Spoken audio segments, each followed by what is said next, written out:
Welcome to episode 88 of the So Video Games podcast, where we talk about any game at all, including new stuff, old stuff, and anything in between. If we're playing it, we will be talking about it. Today, we are recording on July 5th, 2018. My name is Brad Galloway, and I am the editor of GameCritics.com. And 50% of this here show with me, as always, Corey Motley, staff writer at Game Critics. How you doing, Corey? Hello, Brad. I am doing well. I'm thinking once again about how you and I read the intro so differently, and I don't think I can actually do this, but I keep thinking that every time it's my turn to host, that I want to do, I want to like go all in on a really serious, deep, like NPR voice for the intro, but I don't know if I could keep a straight face through the whole thing if I were reading it.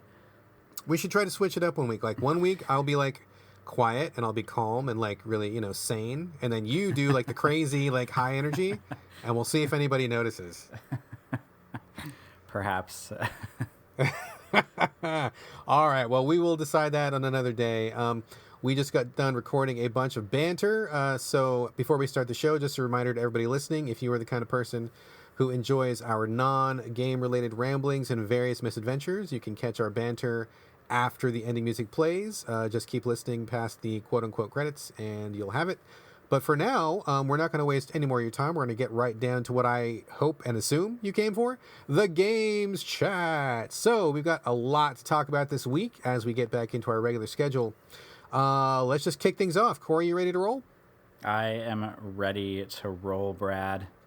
Wonderful, wonderful. So the first topic up today is one of those rare birds that we both have played and both are ready to talk about.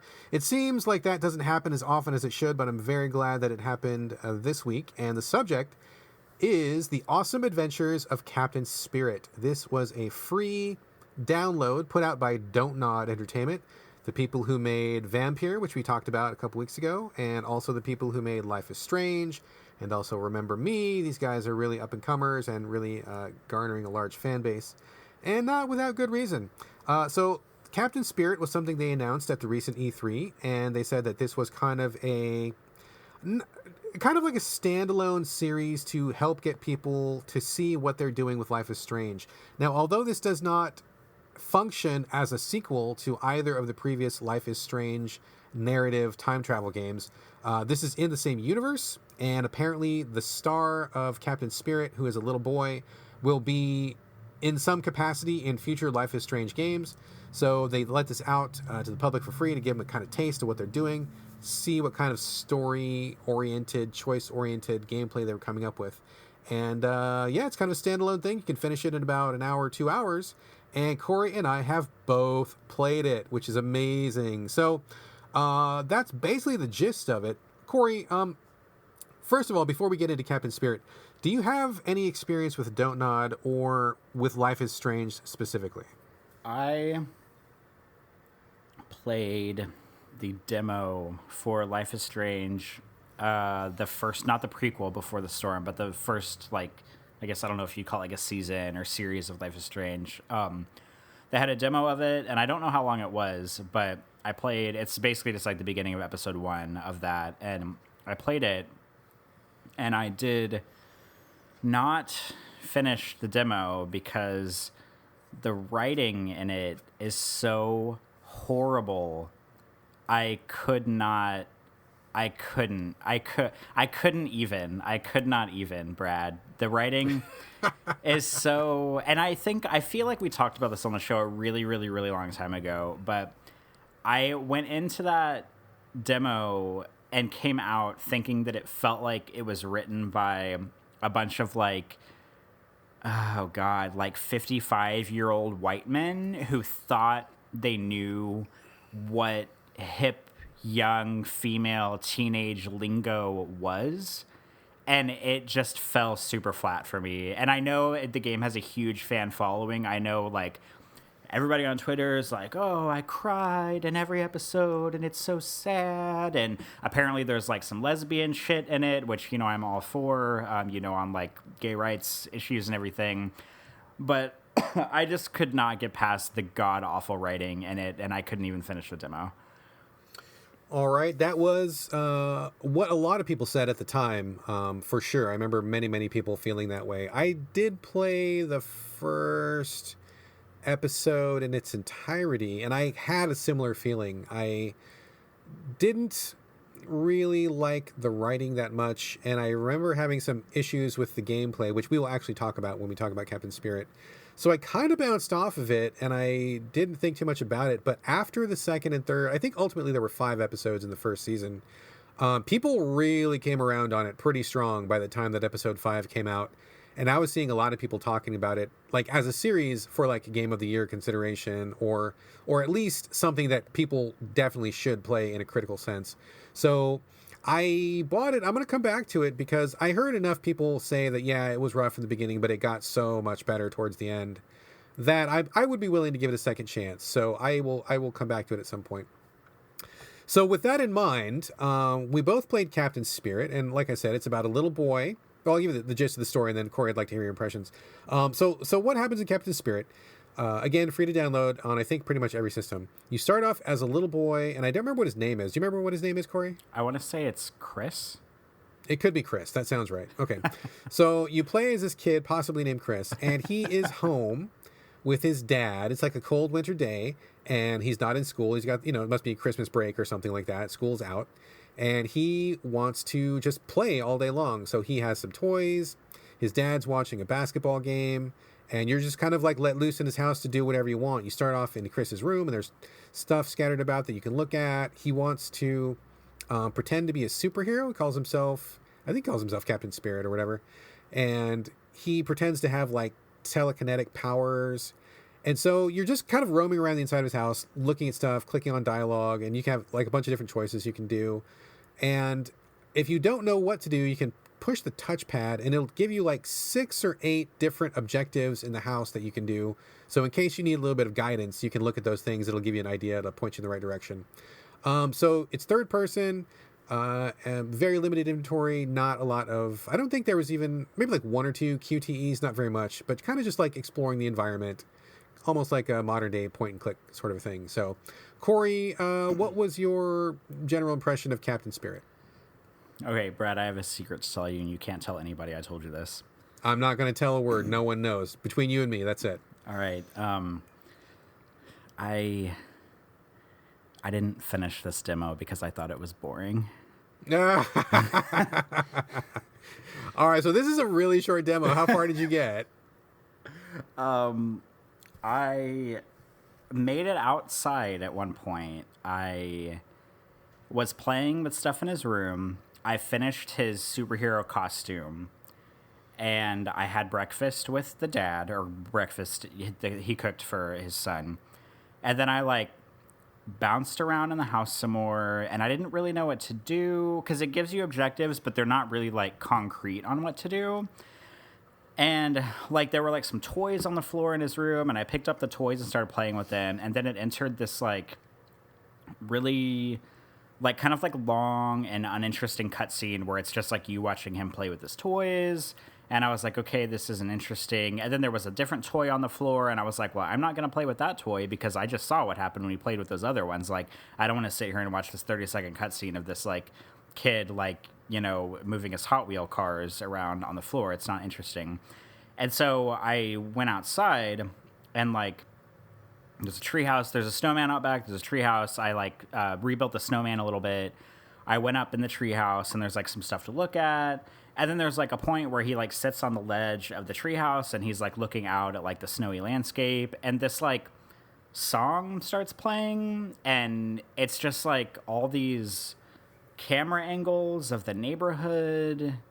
And I was like, this is not interesting to me at all. Maybe I'm too old for this. And so once like the little song was over, I think I took him back inside, and then I turned it off.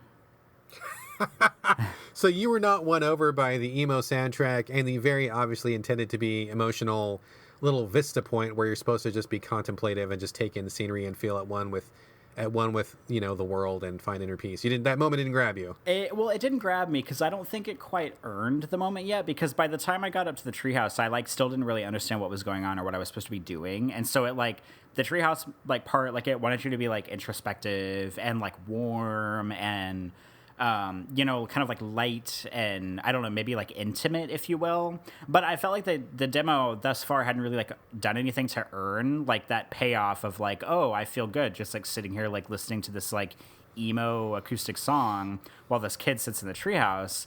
And the one like big part that you're leaving out, which I'm sure you'll get to or whenever we talk about this more, is that like the game, like probably like 15 minutes into the game, it very strongly alludes that his father is like an abusive drunk, which is interesting because like when you first go out to have breakfast with your dad, he doesn't, this is going to be maybe the dumbest thing I've ever said on this show, he doesn't look like an abusive drunk. Like he seems like a cool dad. Like he's like young. Oh, we're gonna get email about that one. I know. I mean, he's like he's a younger dad. He looks too young, in fact, to have a child this old, because the kid looks like he's about 13 or so, I would say. And so like the dad looks too young to have like a 13-year-old son. And he's got like a cool beard and he's wearing like a cool sweater, and they're like making jokes about like how his dad like kind of can't cook, and it's kind of like a haha, you know, like of course, you know, stereotypical dad like doesn't know how to cook. And then it does this really sharp like left-hand turn where the dad like looks at the son's arm and there's like a bruise, like a handprint bruise. And the dad and he's been like drinking beer, and it's like early in the morning. So that was like the first red flag, even though I'm guilty as charged of drinking beer in the morning too sometimes. But and then like the dad like looks down like out of nowhere while the son is eating his breakfast, and he like asks the son like, oh, did anybody at school ask you about that? And it just like, it's like, it has zero subtlety. Like it's like going from this like, oh, this is kind of a cool dad, you know, he just made breakfast, haha, into like, oh, he's probably abusing his son, and he's worried about if, like, his teachers at school see the bruise on his arm. And it just felt really forced, and it felt like it came out of nowhere. But it did, like, kind of, like, scare me to the point where the dad, because after that, the dad, like, sits down in front of the couch and watches, like, a basketball game or something. And he's, like, in the living room, like, literally drinking whiskey at, like, 8 o'clock in the morning, like, watching this basketball game. And, like, you have this idea that he's probably abusive. And so, like, I didn't really, like, want to do anything in the house to, like, aggravate the father. Like, there's, like, a dart gun on the bookshelf in the corner. And if you walk up to it, there's, like, a prompt that says, like, you know, like, shoot darts at dad or something like that. And I was like, I'm not going to shoot darts at this guy. Like, he's probably going to, like, beat me to death. Like, and this is also me coming straight off of Detroit Become Human, because there's, like, literal drunken father-child abuse in that game. And I was like, I'm not going to do this. Like, what kind of dumbass would I be if I, like, my dad's like an abusive drunk, and I'm, like, shooting darts at him with this dart gun in the house? So, like, I didn't want to, like, do a lot in the house because I was kind of, like, scared at what the dad would do. And I didn't really, like, want to toe the line of, like, watching like any kind of child abuse or anything like that in the game. So that's when I went outside and, you know, like went, you know, up in the treehouse, and then it did this weird, like introspective, like emo music thing. And I was like, what the fuck is even going on in this game? So I just stopped playing it. Very interesting, because I had the same sort of reaction. So just full disclosure, my dad actually was an abusive drunk in real life. So this definitely kind of like, I don't want to say that it triggered me, but I was like, oh Jesus, like I don't know, you know, like I'm definitely sensitive to this kind of content. So when I found, yeah, like you said, like he starts off seeming like a cool dad, and then you realize, oh wait a minute, he's drunk. Oh wait a minute, this kid is covered in bruises. Oh wait a minute, it's the dad.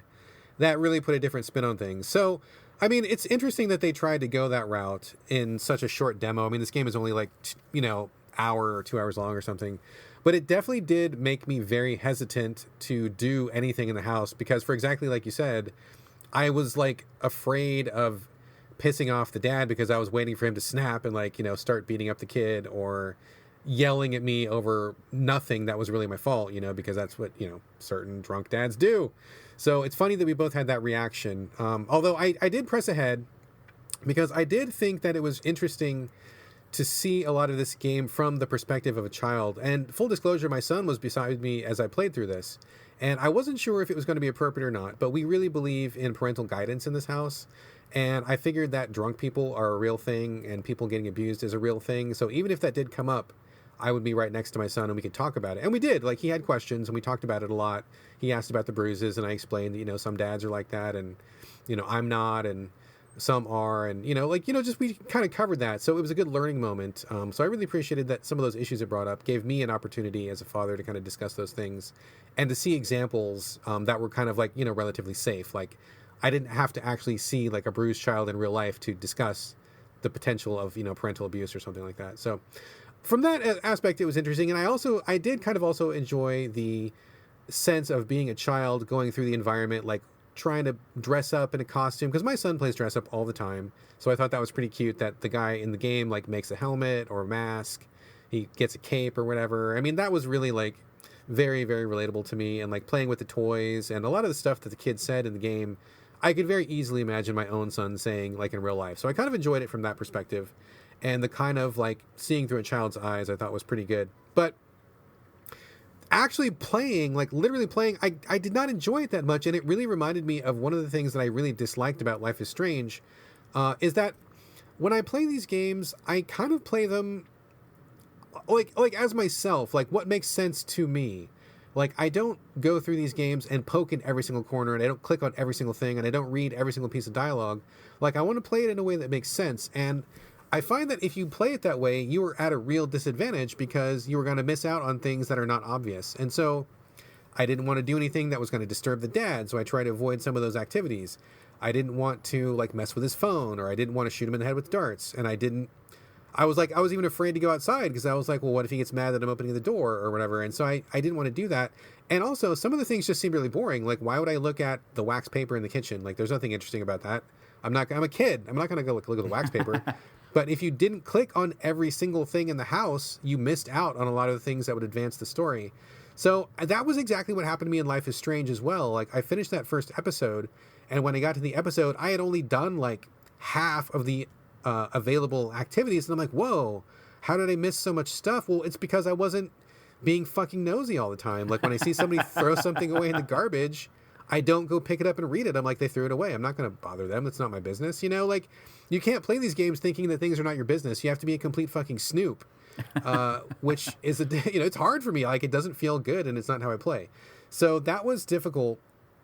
And I will say also that there were 2 points in this game where I got really completely fucking stuck. And that happened to me also in the original Life is Strange as well.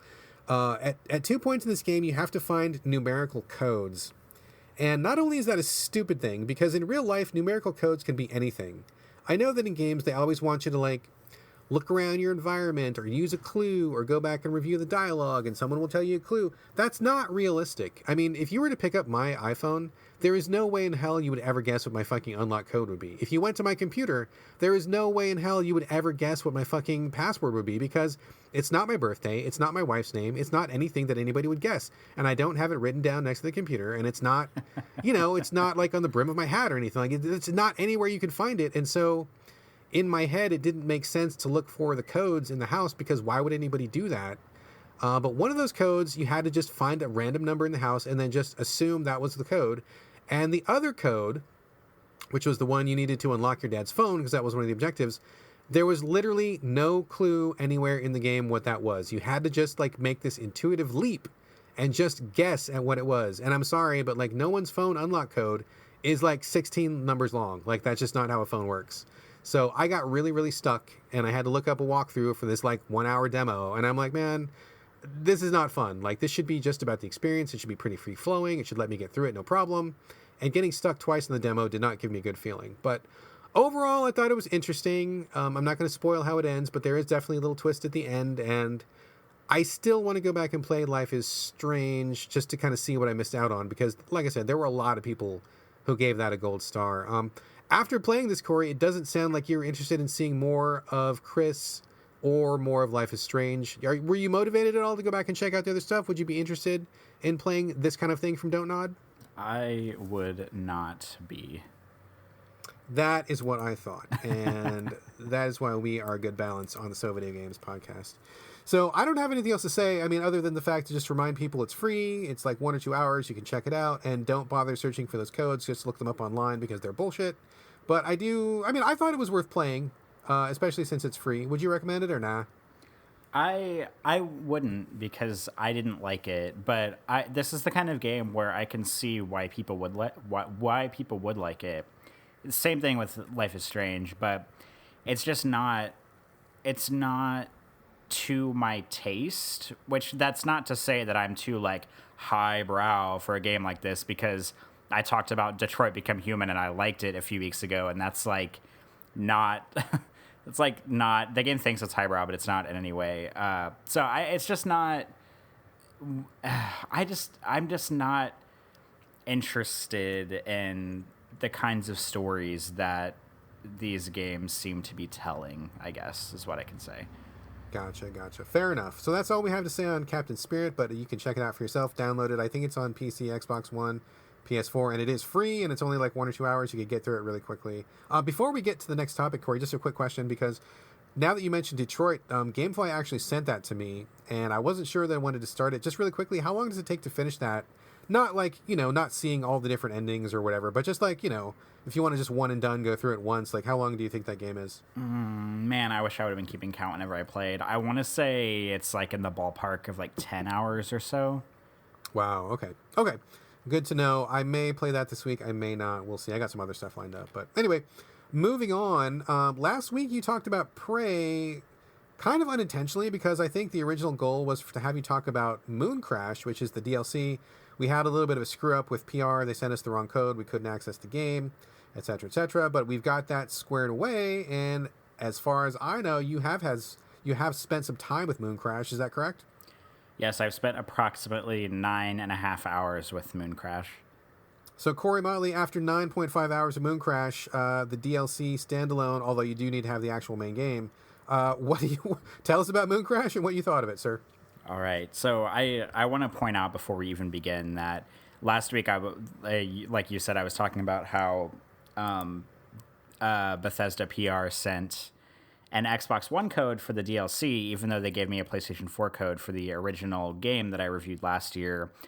And so their answer to that was to give me the Prey Deluxe Edition code for Xbox One. So now, thanks to Bethesda, I have 2 copies of the game Prey, one on PlayStation 4 and one on Xbox One, and I have a copy of the DLC on Xbox One, which seems incredibly ridiculous to me, but I'm not mad because now I have 2 copies of this game that I like. But it did not seem like the appropriate solution, and I don't know, like, Sony must have done something to piss Bethesda off, because for them to like make such like a hard turn and keep giving out Microsoft codes instead of just giving the PlayStation 4 code that they were originally giving out just really baffles me. Yeah, I don't know what happened. That was really weird, but I mean, I don't know. I mean, at least they came through and finally hooked you up at the end. So I guess after all that nonsense, like, was it worth it? What do you think? I mean, first off, what is it about and was it worth it?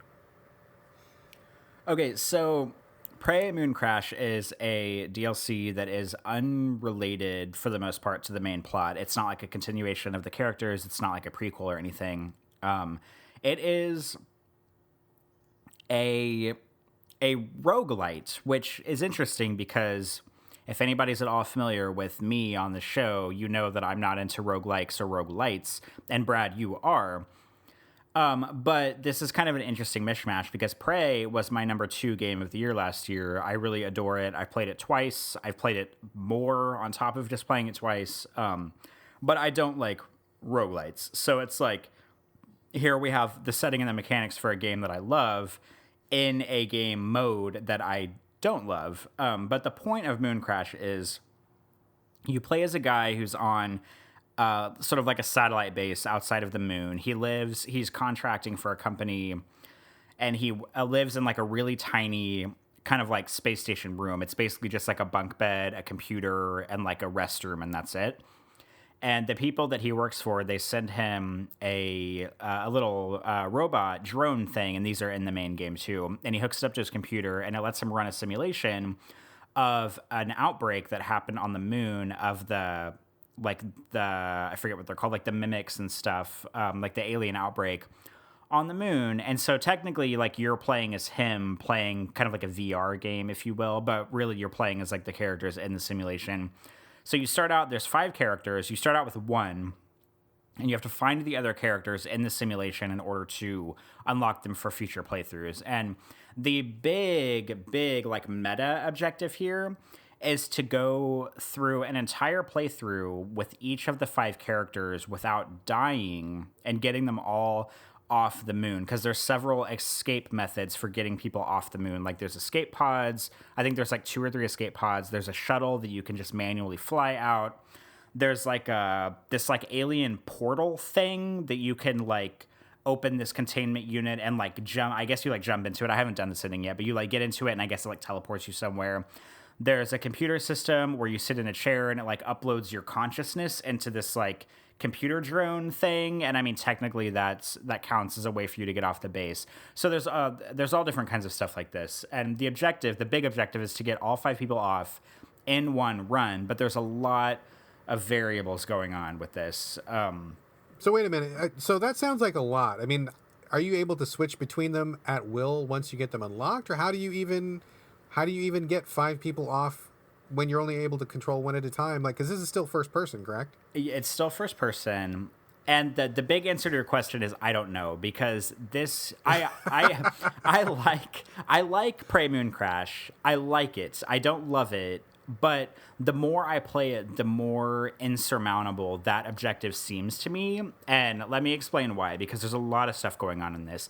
It's a roguelite in the sense that you have, like, once you unlock the 5 characters, they each have their own, like, beginning loadouts. Like, one character it's kind of like, he's a security guard, so he has kind of like an assault loadout. He's got a shotgun shells, a lot of his neuromod powers, because each character has their own neuromod powers that they can unlock too. Like, his neuromod powers are more like action-based and more tactical, and there's like a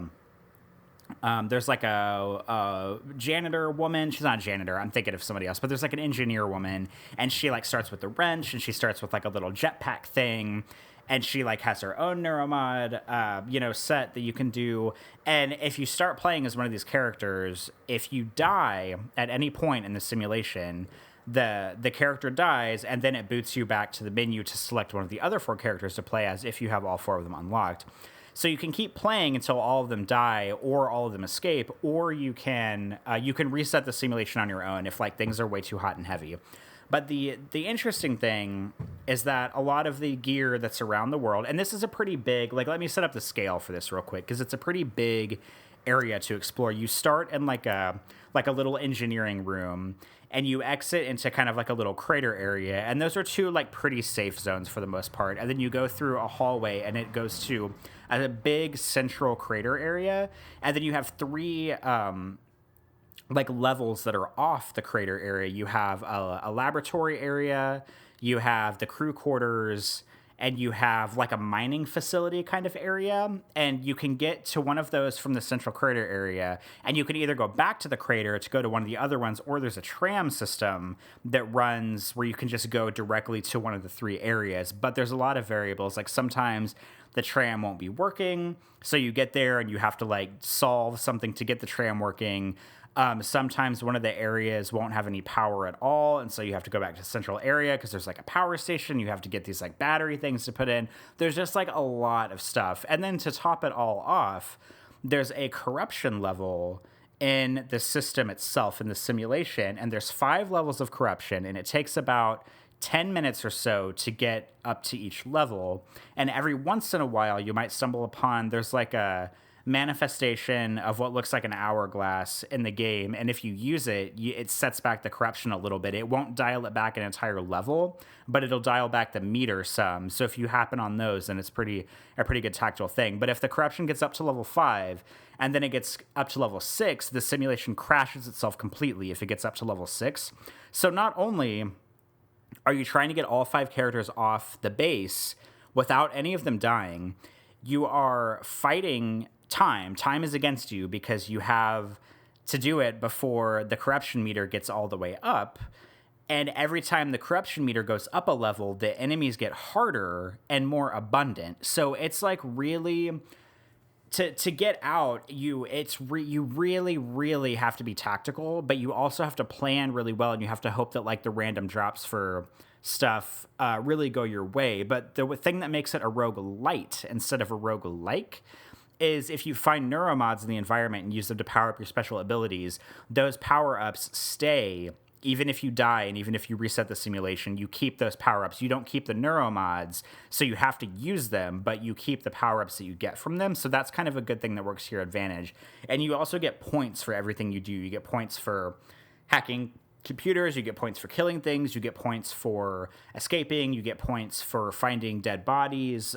You get a lot of points, and anytime you start a new run with any character, there's like a whole roster of stuff that you can buy, and you can discover things in the environment that lets you buy more stuff later on. So you can start, and you can buy like a shotgun and a bunch of shotgun shells and a bunch of medical kits, and you can buy little chips that you plug into your suit that give you special powers, like they increase your suit integrity, or they make you like not burn or break your bones as quickly and stuff like that. So there's like a lot of things that you can do to really prep for it.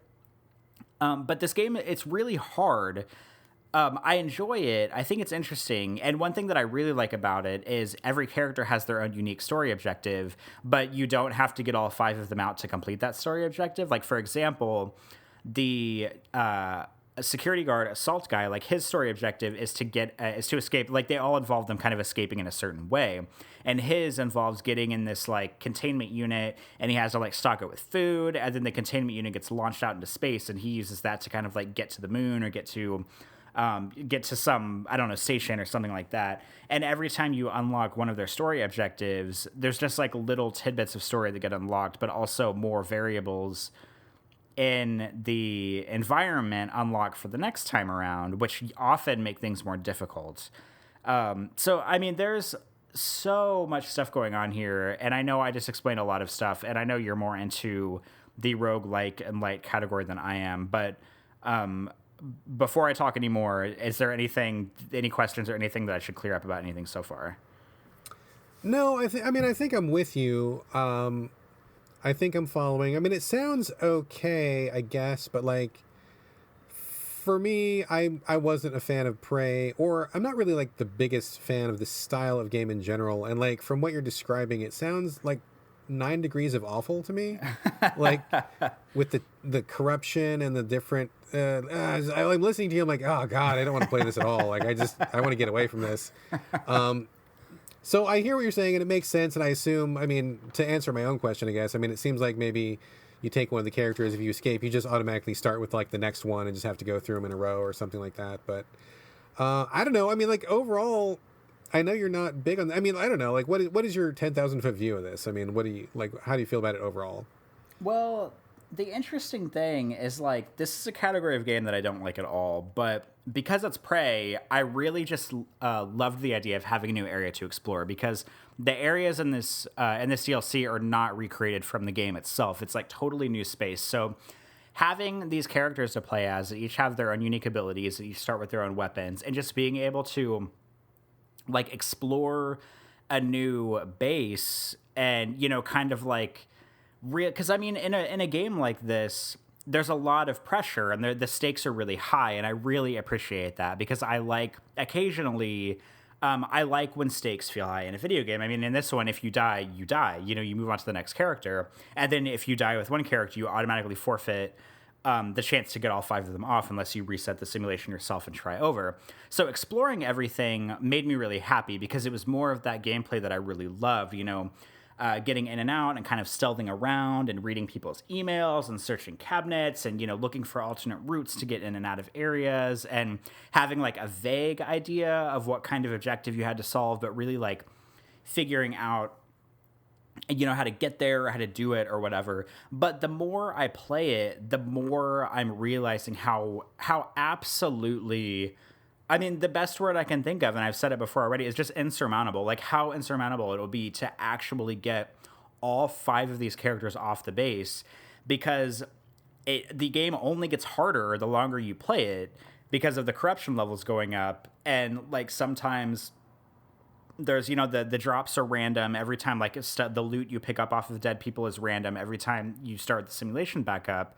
And so, I mean, it just like, there's just like a little bit too much luck involved for me to really like super duper get on board. But with that said, I mean, I played it for 9.5 hours. Like that's a really long time to play a game.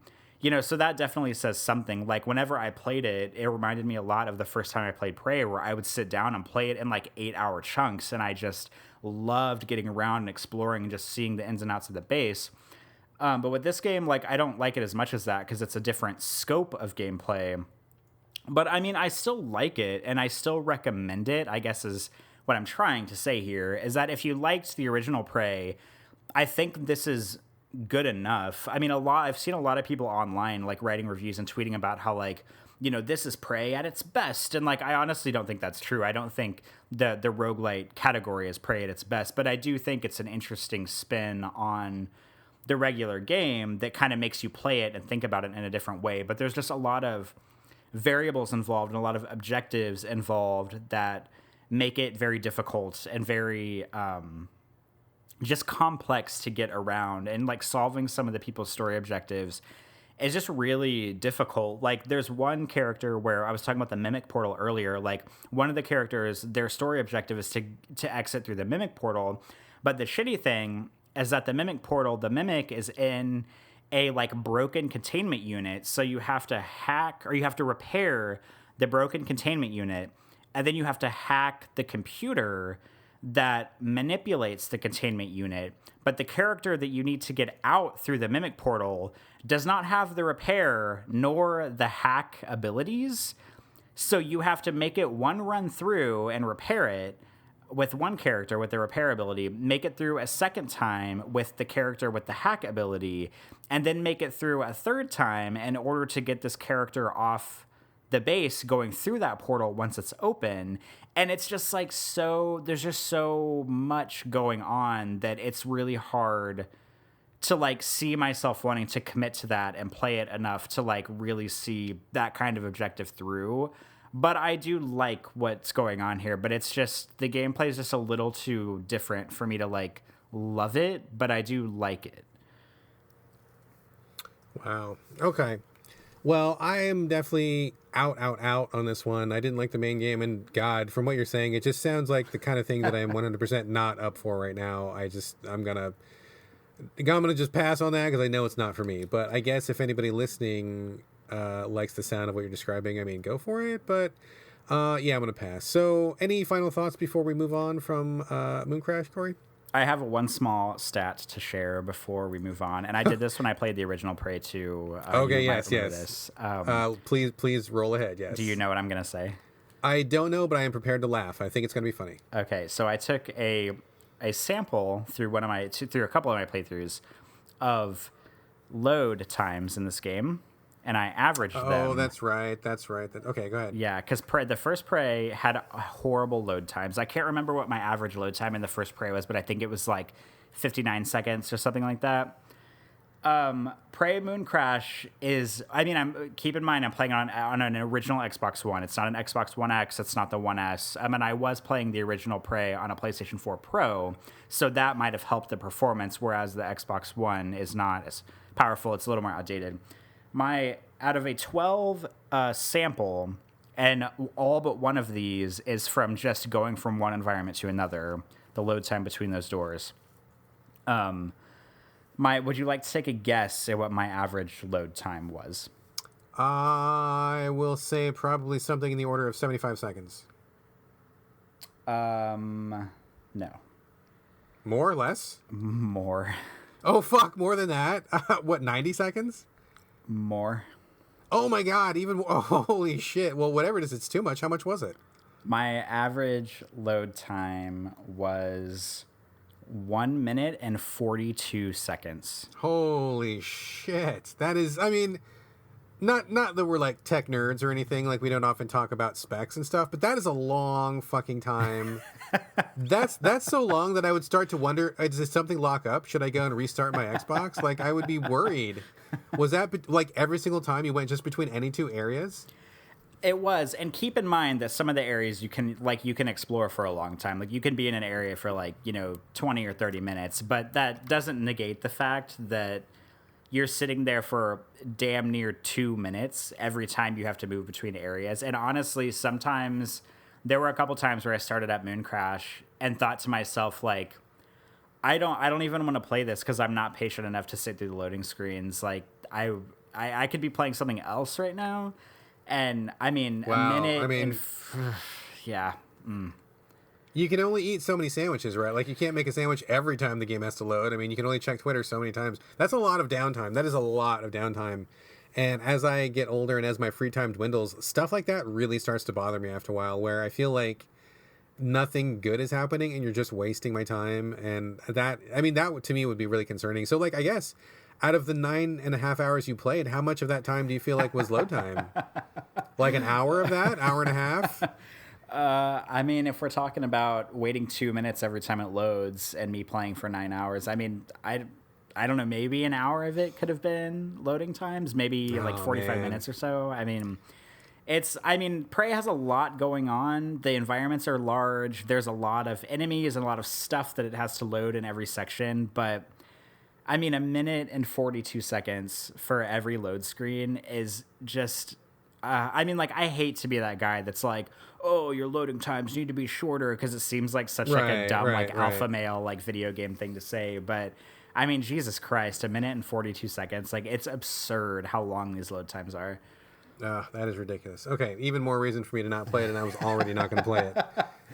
Let's move on to something else. So, folks, I'm doing something a little unconventional this week. I haven't had a lot of time to play anything in depth. I've been kind of like doing the game buffet, where I knew I needed something to talk about for the show, but the only thing that I've really been putting a lot of time into is I'm still playing Hollow Knight, but I only play that in bed or when I'm at work and there's nothing going on. So I play it for 5 and 10 minutes at a time, or a little bit longer when I'm in bed or something. That's the only thing I've really been playing consistently, and there's no need to really talk about that anymore. I mean, maybe I'll do a wrap up really quickly on it when I finish it, but I'm still not finished with it. So otherwise, I haven't had a lot of time for consoles, and I've really just been bouncing around. So this week I'm going to talk about 4 games that I put a little bit of time into, and I did not like any one of them. So we will just do a really quick introduction / dismissal for each one. So feel free to stop me at any point if you have any questions, Corey, and we'll just kind of roll ahead here. The first one is Milanoir, Milanoir. This is a 2D pixel-based shooter, I guess, kind of a action shooter game, which is supposed to be copying the style of 1970s Italian cinema, which is something that I am 100% not well versed in. So a lot of these references and stuff are just lost on me because I'm just not familiar with that era or that type of filmmaking. And basically you play as some kind of an assassin or something, and you're going out to kill other bad guys. The art style is really kooky, where everybody has these really super long pencil-like legs, and their bodies are kind of stocky, and everybody's ugly, and you're shooting dudes. It's got this kind of really weird, crude cover system, which I don't think works very well. And everything about the game is really over the top and gross and almost borderline offensive. You shoot guys, everybody swears a lot. And I think the first boss is, I forgot what her name was, but it was something that was really offensive. Because the first boss is a white lesbian who only has sex with black girls. Oh my God. And they go out of their way to explain that. And then when you finally get to fight her as a boss, she is naked in the tub with a girl, and then they jump out and everybody gets bloody and shot. And then, it's just, the whole thing is just really in poor taste. None of it feels earned or it's really justified. They kind of just rubbed it in your face from the get-go, which didn't really sit well with me. And so they really quickly ramp up the difficulty. I died a lot, and I wasn't really on board to begin with, and I was hoping for a smoother roll-in, and it was just I get to the first boss pretty quick, and you automatically are having to do this really extended battle with her, where you have to ricochet your bullets off of things in the environment, and if you don't shoot her, her life regains, and so you're doing this really long drawn-out battle. And then I died, and you got to go through the whole thing again. And I was just no, I'm not doing this. Don't Don't like the tone, don't like the controls or the clunky cover system. There's also this weird like stealth kill system, which I had a really hard time with, where you're supposed to sneak up behind guys and kill them with one hit, but I couldn't sometimes tell if I was behind somebody or not, because it's kind of a weird 2D perspective, and so I would think I would be behind somebody, and then I actually wasn't, and then they would turn around and shoot me. And just the whole thing just felt really just gross and kind of inappropriate on many levels, and I bailed on it like really quickly. So not a good impression of Milanoir. I mean, full disclosure, I think I probably played it for maybe half hour or 45 minutes max, and I felt like that was too much and I did not want to see anymore. So any questions on that one before I move on? No, I would just like to notify you that the Switch version on Metacritic, based on 9 critics, only has a score of 48, so it looks like you're in good company. Yeah, I have a hard time imagining anybody really digs this one. So that's all I have to say about that one. I do not recommend, and I did not put much time into it for good reason. Next game I'm going to talk about in this particular section before we move on to you, Corey, is Smoke and Sacrifice, which is a 2D... It's not pixel-based. It's got this kind of weird animation style, which I don't even know what to even call it. It kind of looks to me somewhat like Flash animation, but it actually is like a higher quality than that, where it almost looks like hand-drawn graphics, but they kind of have these... Like if you took if you drew a piece of paper, like a figure on a piece of paper, and then cut out that figure, and then at all of the elbows and knees, if you put like a brass little latch or something, like a connector, you know, and they kind of hinged on those little things. That's kind of what it looks like paper cutouts that are hinging where their joints are. I'm sorry that sounds really confusing. I don't know a better way to explain this. It looks really, really beautiful in screenshots. Like the art quality is very high. Like it's very attractive looking. It is less so in animation wise, because I don't like this animation very much, but it's still fine. But basically it's on the Switch. I think it's on PC also. It's a story of where a girl is in some kind of weird dystopian fantasy land, and everybody has to sacrifice a baby, their first baby, in order to keep the machine that preserves their lives running. Like, I guess it's like this weird cold winter, everything is really dire, but there's this machine that keeps this bubble of heat around the village, and so they have to sacrifice their firstborn to this machine to keep the heat on, basically. So the game starts with you sacrificing your baby. It's really sad and gross. And then come to find out that the babies are not actually like burned up or anything. They actually like go below the surface to, I mean, I guess keep the machine running, like they're workers or something like that. I mean, kind of an interesting premise. So once you figure this out, you go down below and you got to like find your kid and, you know, do the whole reunification thing, which seems like a pretty cool idea. But the game is actually a crafting game, and it's kind of a crafting game in disguise. It doesn't look like a crafting game on the surface, but once you start playing, you realize, oh, this entire game is just crafting, where you need to make literally everything. Like, you need to make all your weapons, you need to make all of your life ups, you need to make your equipment that you wear. And it's also the kind of crafting game where once you make something, that thing starts to degrade, so you have to make it again and again and again, which is like really one of my least favorite things in all of gaming. So that in itself wasn't too bad, but the quests are really vague, and sometimes I couldn't figure out like what it was wanting me to do. And also the environments are really bland. Like I felt like I was walking in this like little tundra / swamp area for days and days, and like nothing was changing. Nothing interesting was happening, and I was just like whacking monsters. Build like a little hatchet, whack the monsters. My hatchet breaks, got to remake the hatchet. Walking around, and like, there's also this kind of like weird day and night cycle where in the daytime you're fine, but at nighttime this poisonous fog covers the whole land, so you have to make a lantern to protect yourself, and the lantern also goes out, so you got to keep filling up the lantern with oil. The whole thing just seemed like a whole bunch of like fucking like inventory upkeep, crafting, recrafting bullshit. And I mean, seriously, like the story wasn't moving fast enough to keep my interest, and the graphics were kind of weird. And I'm not a big fan of crafting at all in general. So although this game really looks amazing in screenshots, and that's really what got me interested in the first place, after about maybe half an hour or an hour of Smoke and Sacrifice, I was so done with this. I just did not want any more of that at all.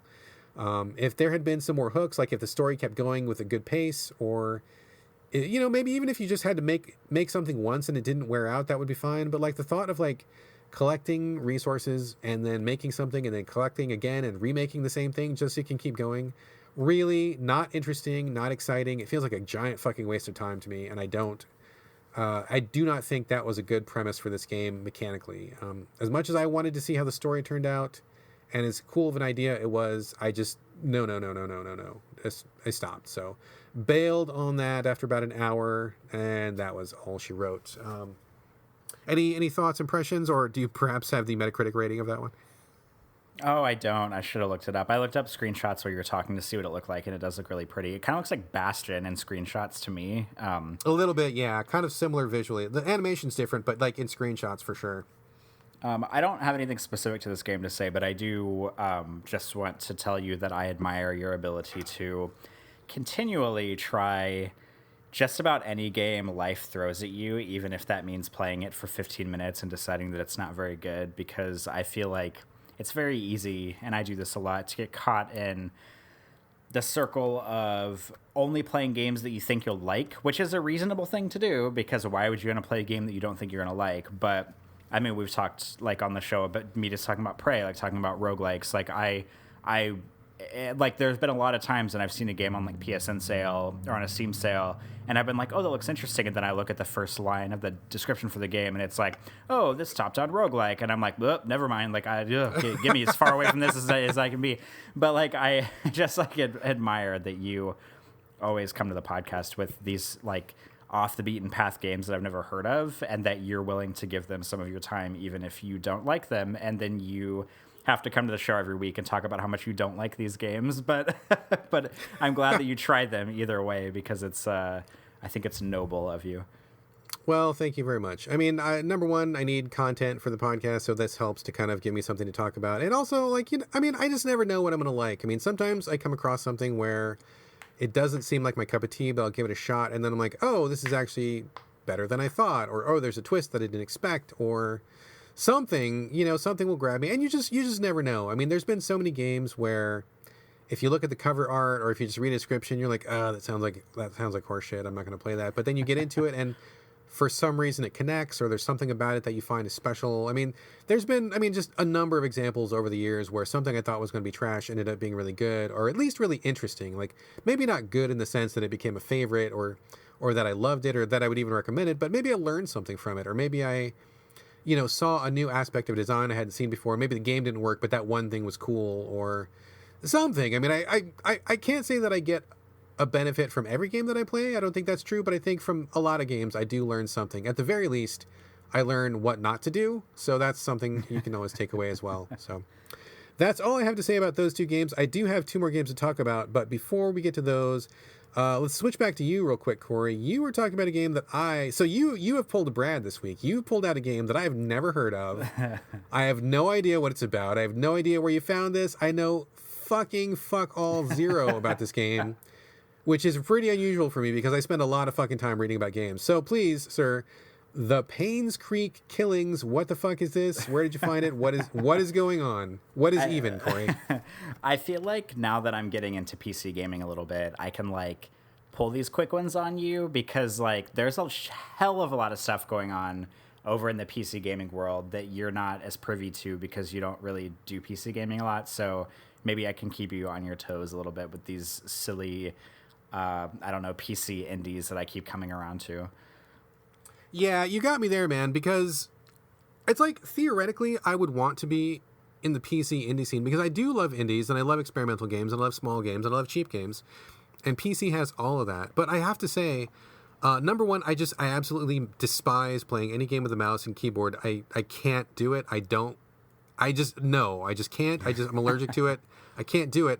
Also, despite the fact that Steam and most modern portals these days are pretty good at doing updates and stuff, I mean, I think I've said this before. I have the worst luck in the world when it comes to technological stuff. And if there's any way that a PC game will go wrong, it will go wrong on my system. And I don't know enough about computers to fix it. So every time I've tried, it's just been a clusterfuck. And after the years of trying and failing and getting frustrated, I just can't even do it. So, I mean, honestly, it's lucky these days that a lot of stuff is coming to Switch because I feel like I'm still getting a pretty good stream of indies. But you are definitely going to be in the deep end of the pool when it comes to that stuff. So I look forward to being surprised a lot more often.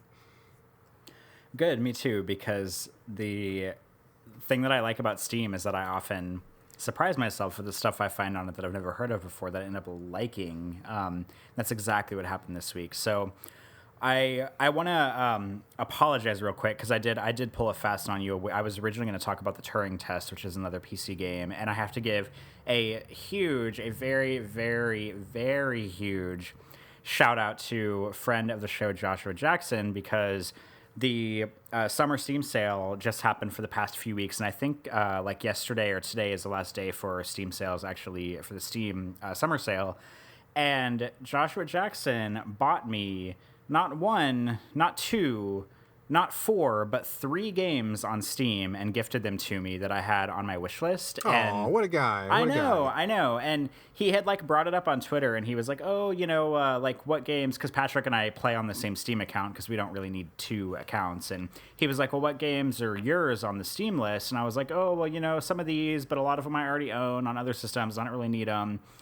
And he was like, well, why don't you hint, why don't you put them in a ranked order so I can think about stuff if anybody wants to gift you any games? And I was like, oh, okay, I see what's going on here. So I put them in order and he bought 3 games for me and he bought me the Turing Test, which was near the top of my list. And I was going to talk about that this week, but I decided not to. But I also have to apologize to him because the Painscreek Killings, he did not buy me this game.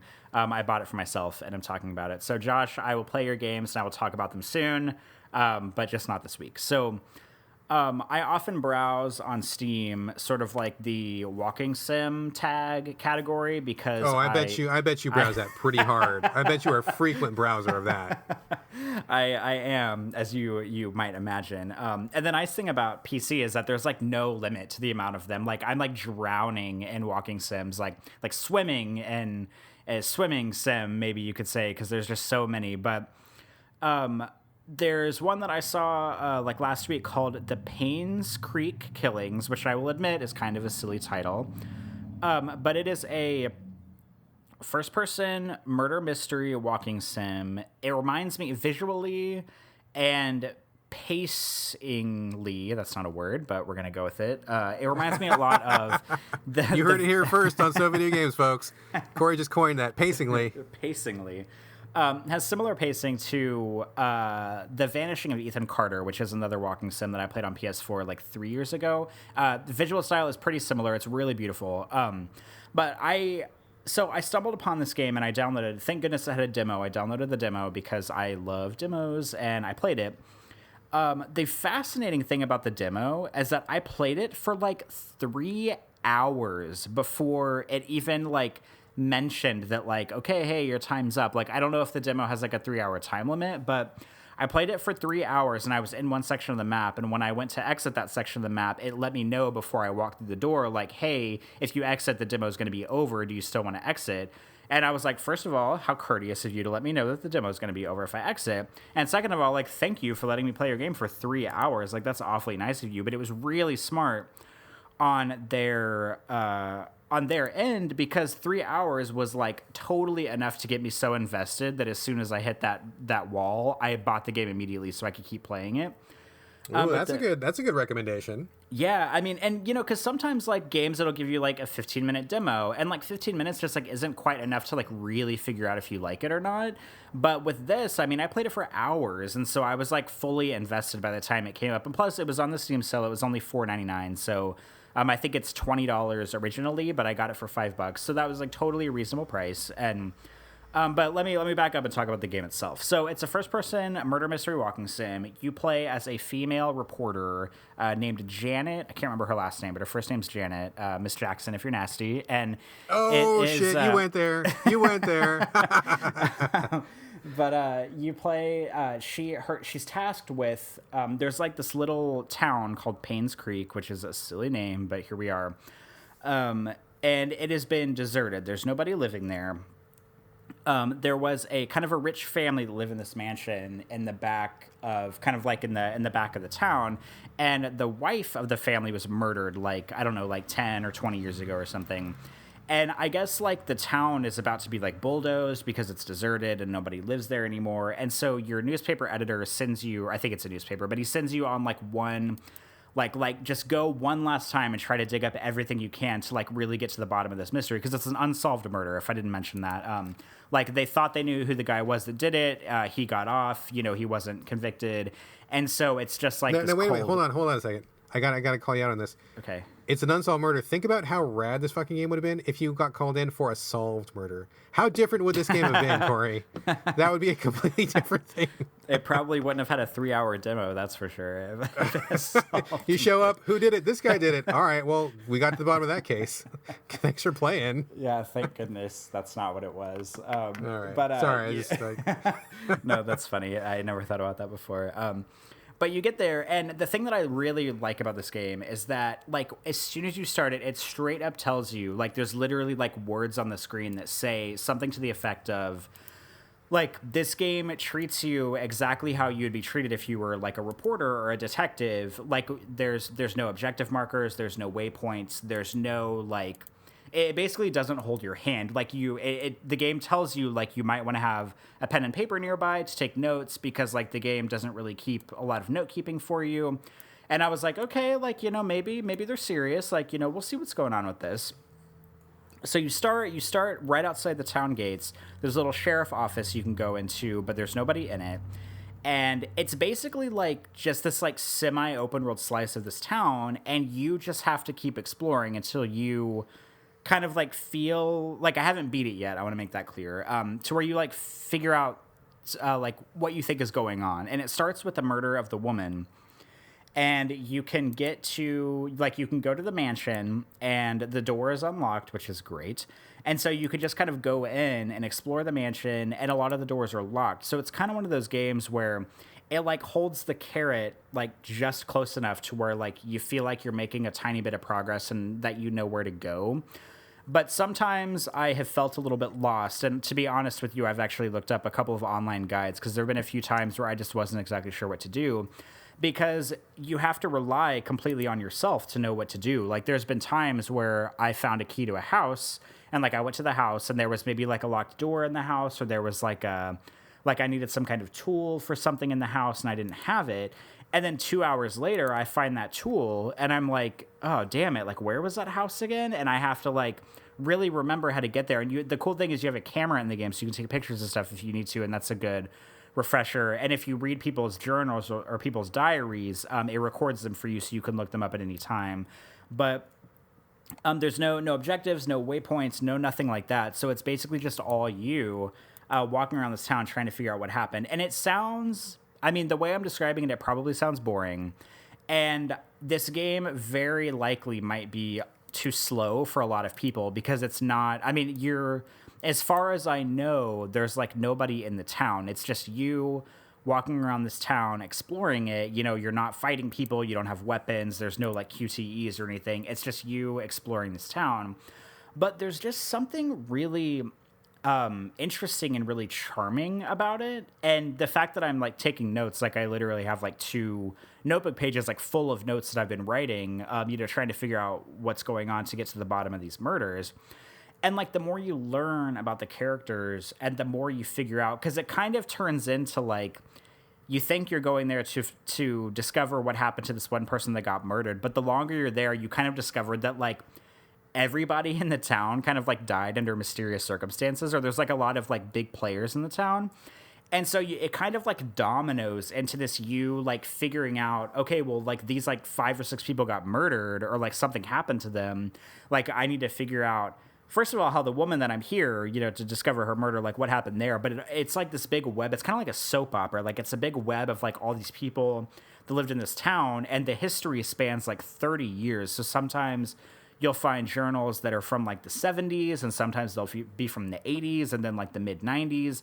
And you really have to pay attention to like how old the people would have been whenever you're reading a certain thing about them. Because, like, at a certain point, they're talking about, like, you know, living in, like, an orphanage. And, you know, there's, like, teenagers that have crushes on each other. And then, like, later on, there's journals about, like, when they're, you know, in their mid-20s and they're working as, like, a groundskeeper for the mansion and stuff like that. So it's just, like, there's a lot of, like, thought that went into the narrative and, like, the interweaving of what everybody happened. And, I mean, it's kind of boring because you're getting a lot of this through, like, reading journal entries and stuff, which is not, you know, a lot of people, myself included, like, not, you know, my favorite way to get information in a video game.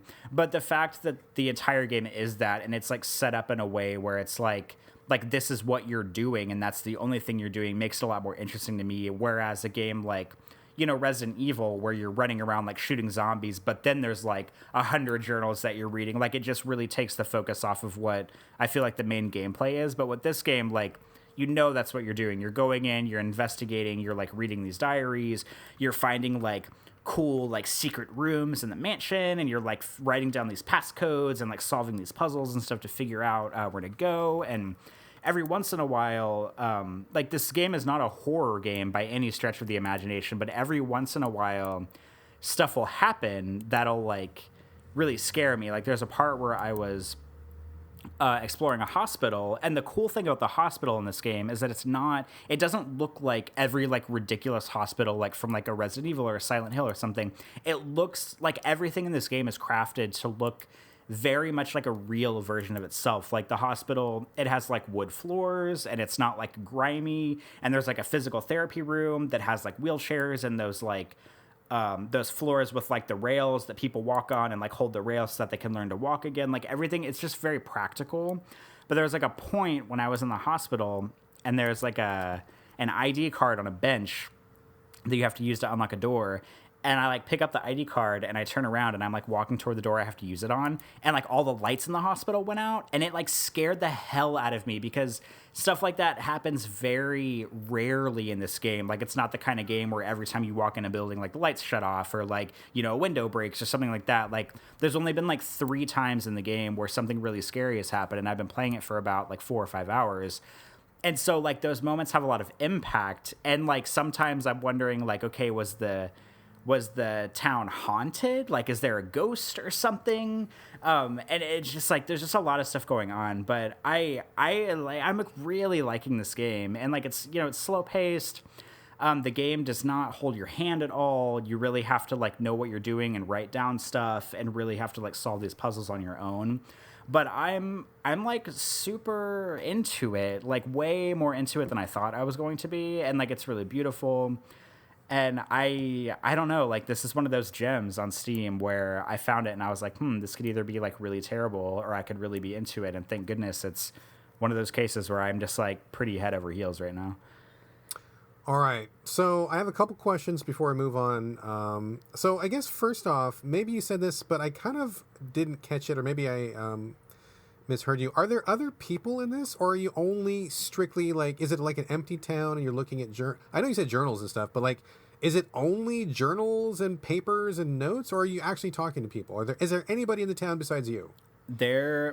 So far, there has been nobody in the town but me. Man. All right, okay. But I think that's interesting, because it gives it, like, this really kind of, like, Silent Hill quality of, like, exploring this deserted town, and kind of, like, it kind of reminds me a lot of Kona, when I talked about that a while back, because it's a very similar game. Like, Kona, you go to this, like, snowy Canadian town, and I think in my review for it, I had called it like a looking through people's stuff simulator, which sounds so boring, and I know that I'm, like, in this rare percentage of gamers that's probably, like, something that I'm really into. But it's totally that, where you're like exploring these people's houses and, like, looking in every desk drawer, like, trying to find, like, that key that's in the drawer, or, like, picking up that journal that has, like, some really interesting, like juicy info in it, or maybe there's, like, a passcode written in this journal and stuff. And it's just like that. It's that kind of game.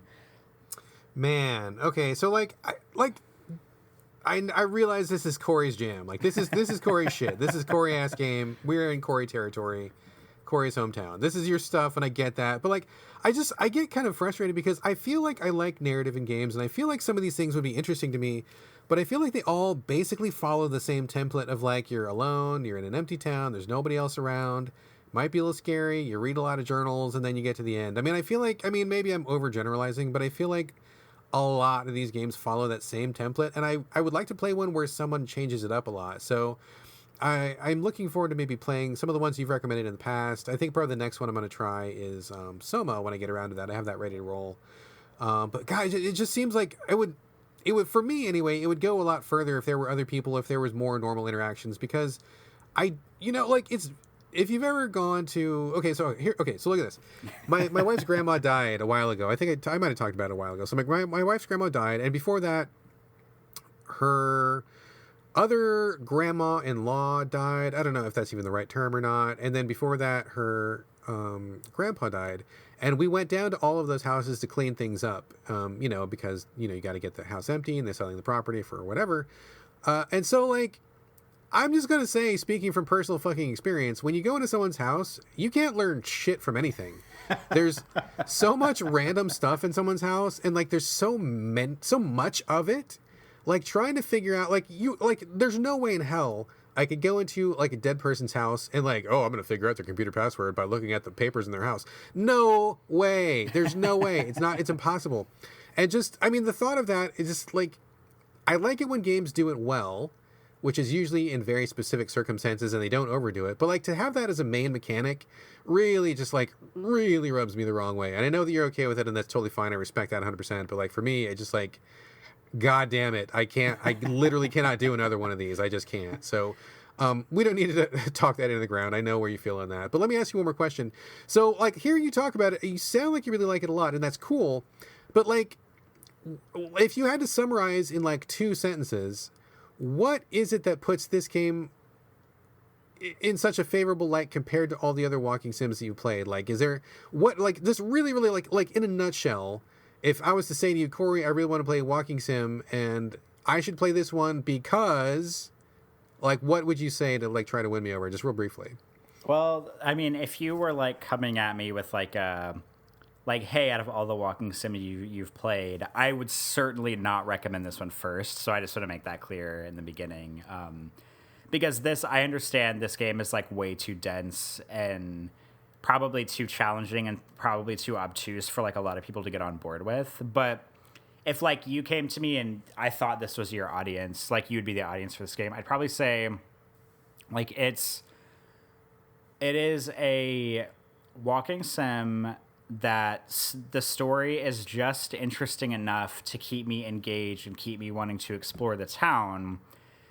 And it doesn't hold your hand, so it really keeps you engaged in how you're exploring the town and what you have to do to get around the town. And whenever you find, keys, thinking about where you've been and what locked doors there were. And it's just a really good crash course in, like, thorough,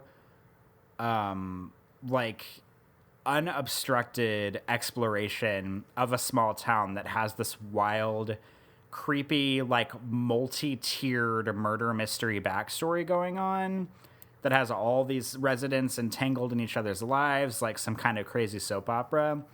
And I mean, if that is your jam, then this would be a good starting point for you. All right. Fair enough. We will leave it there. And whoever out there loves the Corey ass walking sims, there you go. He is. I don't think I'm, like, pretty sure no one that listens to this podcast likes these kind of games like I do. There's got to be at least one person. If you're listening to this podcast and you are on the same, if you're in Corey's boat, you love these games, like, send us a message and let us know. Like, please, please, like, yeah, give 3 cheers to Corey for covering the walking sims. I need to know I'm not alone. I guarantee there's at least one person out there that loves them just as much as you do, if not more. So, all right, let's move on real quick. I have 2 more quick hits, and then we will probably wrap up the show here.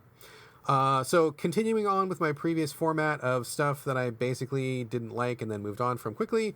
The first game is called, I don't even know how to pronounce it. It's Atomine. So Atomine, Atomine. I have no idea how it's pronounced. No clue whatsoever. Like, whenever I look at it, it makes me think of pantomime, but it's Atomine instead. Yeah, it's almost like pantomime, but not quite. I'm missing a couple letters, but you're on the right track there. So I Apologies to the developers. I have no idea how to pronounce your game. It would be great if you gave us some tips about that. So this is a top-down roguelike, which I generally really like these a lot if they're done well. I don't like them all, and I really fucking hate them when they're done poorly. And this one is not done poorly. It just isn't special enough to keep my attention. Basically, there's some kind of weird intro story about something hacking, something future, something data. I don't know exactly. There were no subtitles for the opening cutscene, and I couldn't hear what they were saying. So developers, please put subtitles in your game, because even for us who can hear, I really appreciate having them on, because sometimes I just can't hear what the fuck you're saying. So I like to read it. So something about that, it doesn't really matter, because I don't think it affects the game in any way. It's just like the premise. But you play as a black cube, which is actually why I bought this game to begin with. I will be full disclosure. I bought this game because I thought the idea of playing a black cube collecting data was kind of cool. I just liked the way your cube looked kind of neat. So you're in this like really abstract kind of in cyberspace kind of techno thing. Lots of, geometrical shapes, electricity, sparks, and I don't know, whatever. I'm looking at screenshots, and it looks like Metal Gear Solid VR missions. It looks like that. Yeah, there's a very much a Metal Gear VR flavor to it, absolutely. But you play as a black cube, and the game tells you fuck all, which, again, I really dislike. Please, I went off on a rant about this last episode. Developers, please put in a goddamn tutorial, or at least tell me what the fuck is going on, because, I mean, I'm just going to be really brutally fucking honest here. And if I sound like an asshole, I apologize, although I'm not really sorry about it. Because I get sent so many games as the editor of a game's website. And I don't say this to brag. I'm not trying to, humble brag or anything like that. I'm just like, literal fact. I get sent so many fucking games every goddamn day.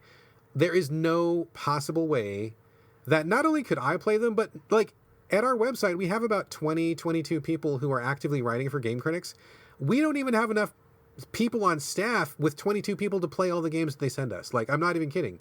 So, like, all these games that get sent to us, you got to make a really strong first impression. If your first impression is, I don't understand what's going on, I don't know how to play this game, what am I even doing? You've lost. Like, you have lost. If you want to grab an editor's attention, you want to get some traction on the interwebs, you want to get some Twitter buzz going, you have got to take a couple extra steps to make sure that players can get inside your game.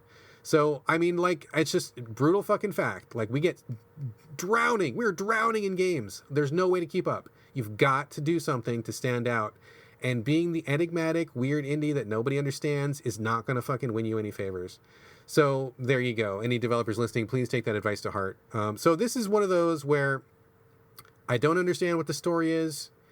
I like the visual style, and that was enough to get me in. And once I started playing, I didn't understand the gameplay. I mean, I basically understood it because you're a cube that glides, hovers, I don't know, slides around the world. I don't know exactly how you move, but you move around.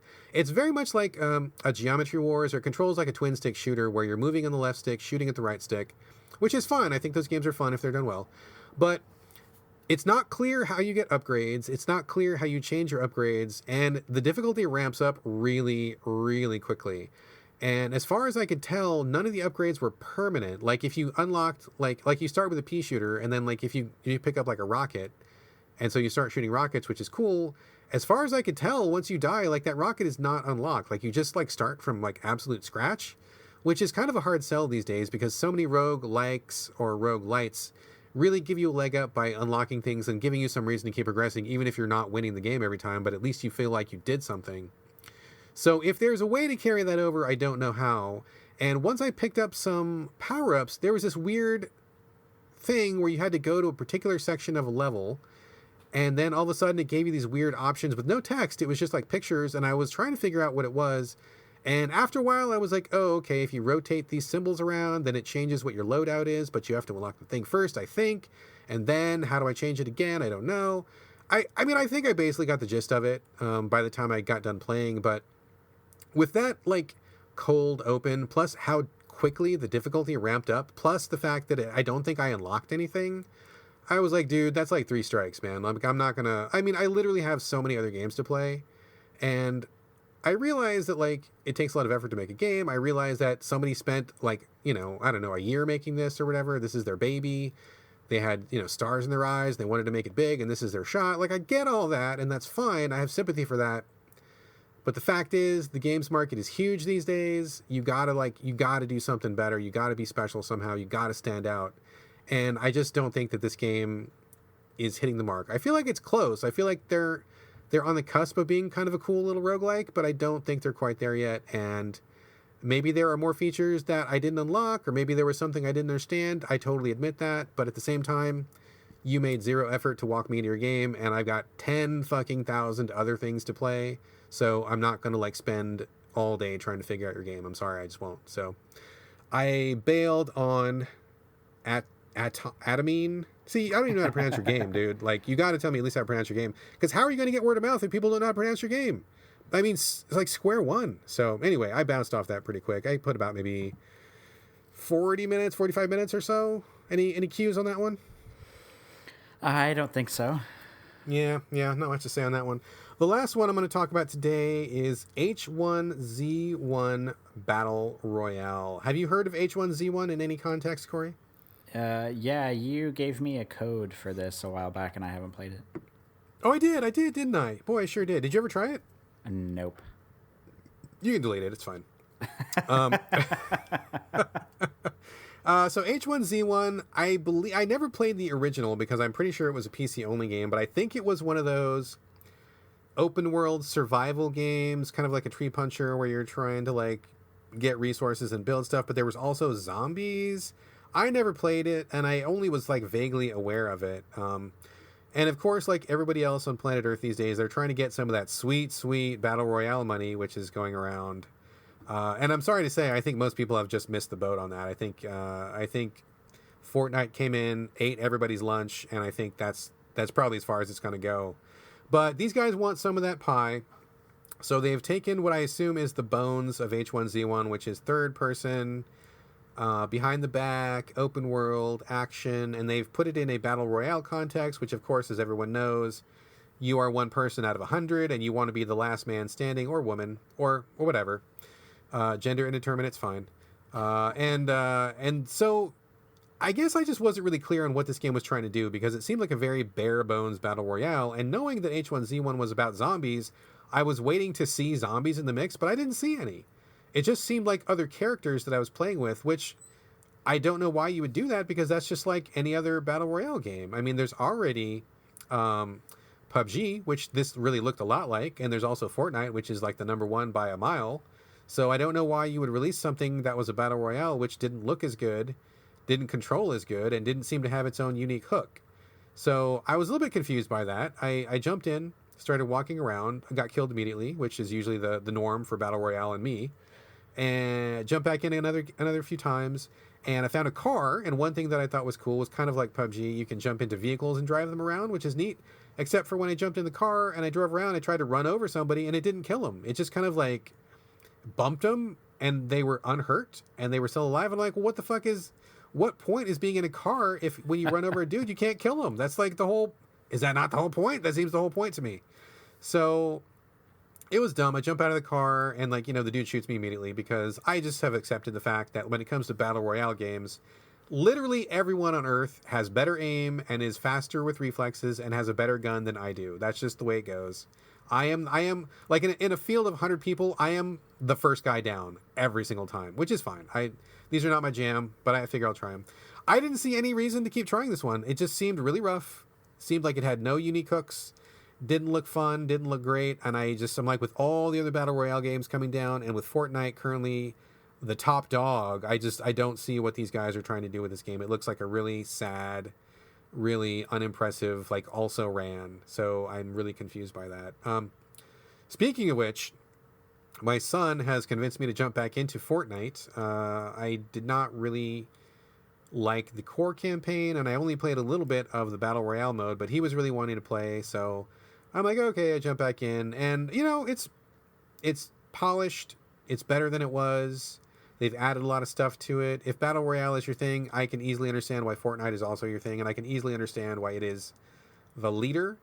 I had fun. I mean, I don't think that I would play it every day. I don't think that I would want to put a lot of time into it, but I did think it was pretty fun for, a half an hour, 1 or 2 rounds, and then, bounce and do something else. So, shout out to Fortnite. But as far as H1Z1, I don't know why they're even trying, honestly. I know that sounds kind of brutal, and I'm sure there's a lot of good people at the studio who are working hard on this and pinning their hopes on it and wanting to make themselves a success, but I just don't see why anybody would sign up for this when there's already 2 other monsters out there that are just, so far ahead of everybody else. So there you go. Any questions on that one, Corey?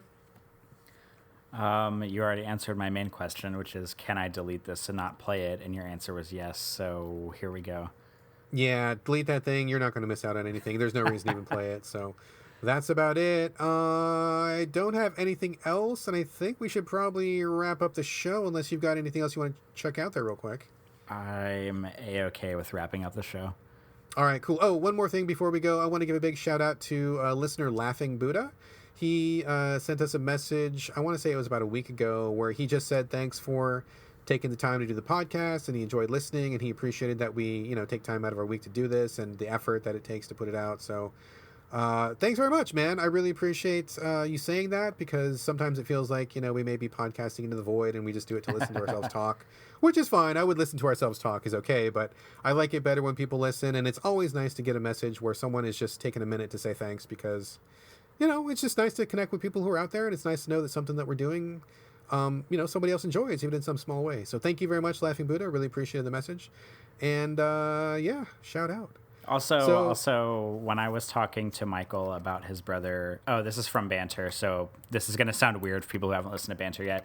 When I was talking to Michael about his brother being in the DSA, Michael told me that our Banter section in our podcast is his favorite Banter section out of every podcast that he listens to. Can you believe that, Brad? That is amazing. Also, I would ask, how many podcasts does he listen to? This is probably the only one. I know. I was like, he's just being nice because Michael's a real nice guy. He only listens to one podcast and we're it. He's a sweet guy. I love Michael Pren. He's awesome. So thank you very much for that. I will take the compliment, Michael. I'm not trying to dismantle it. Thank you very much. That's very nice to say. And I'm glad that somebody listens to our banter as well. So excellent. Okay, so that brings us to the end of the show. Don't think we have anything else to say, but please remember that you can always send us your comments, thoughts, feedback, ideas, anything else you'd like to. Hit us up, sovideogamespodcast@gmail.com. You can also post comments for us at gamecritics.com after the show goes up. We are also on Twitter as a collective show at SoVideoGames. You can also reach us individually. My handle is my name, Brad Galloway, BradGallaway, and my Instagram handle is the same. Corey, where can people find you? They can find me. My Twitter and Instagram handles are also the same. They're also my first and last name. It is Corey Motley, CoreyMotley. Excellent. And that is it for us. And this is the end of another So Video Games. We will be back next week with another installment. But for now, this is bye from Brad. And bye from Corey. We will see you guys next week.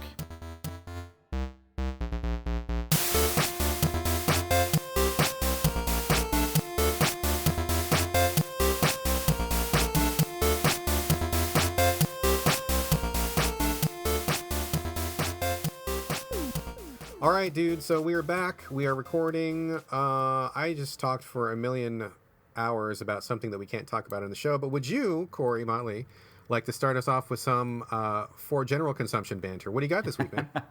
I have a couple things. The first, I think it's just a couple things. I feel like it's been a really long time since we talked, even though it's only been like a week and maybe like 2 days or something. Like last week we recorded on Monday and we're recording on Thursday this week. So it's been more than a week. And pushing that time back really has me like thinking like, man, our last episode was like 100 years ago. Do you feel similarly? Yeah, it did feel like we haven't talked for quite a while. And as I was looking at my the notes, I was like, Jesus, fuck, I've got like so many notes. Did we skip an episode? Because I've got so much shit to talk about. But no, it's been, just more or less a week. So Weird how time is so relative. It is. And I remember like thinking about as I was doing things over the past week, thinking like, oh, this would be a good thing for banter. Oh, this would be a good thing for banter. And then now that we're here, like, I know I had things happen and I already know that I've forgotten them to talk about for banter, but I do have two things. And the first thing I want to talk about is I really just want to like complain for a minute. I know it's hard to believe that I'm going to be complaining about something because I never do, but I want to complain about work and about business for a second. So will you stick with me on this? Yeah, complain away. I love complaining. Let's get fucking negative, dude. Slag something. So I know I've talked about this 100 million times on the show, that I went on my first business trip with the university that I work for. It was about a month ago. It was like 3 weeks ago. And this business trip still has not fully wrapped itself up. And I will tell you why. It is because leading up to going on this business trip, I had really no idea how, like, I was going to get paid for the business trip. Because, like, when you go on a trip, I had my coworker, like, one or two of my coworkers tell me, like, whenever you leave, like, you don't clock in and out like you would if you're in the office, like, because you're just you're not like working the exact same hours. So, like, don't clock in, don't clock out. That's like something you'll take care of later.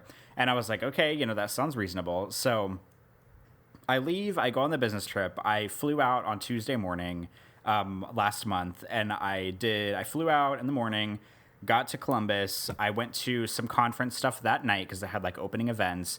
And then Wednesday was like the big meaty day of the conference where like it kind of ran like normal business hours. I think it was like 8 to, I don't know, like 5 or something, just like a regular thing. And then Thursday we had early morning stuff. It was like an 8 to noon kind of thing, something like that, where we went to conferences. And then I flew back and didn't get back in town until about midnight on Thursday night. So following my coworker's orders, I did not clock in and out or anything because that would have been weird because I wasn't working the same hours that I do when I'm in the office.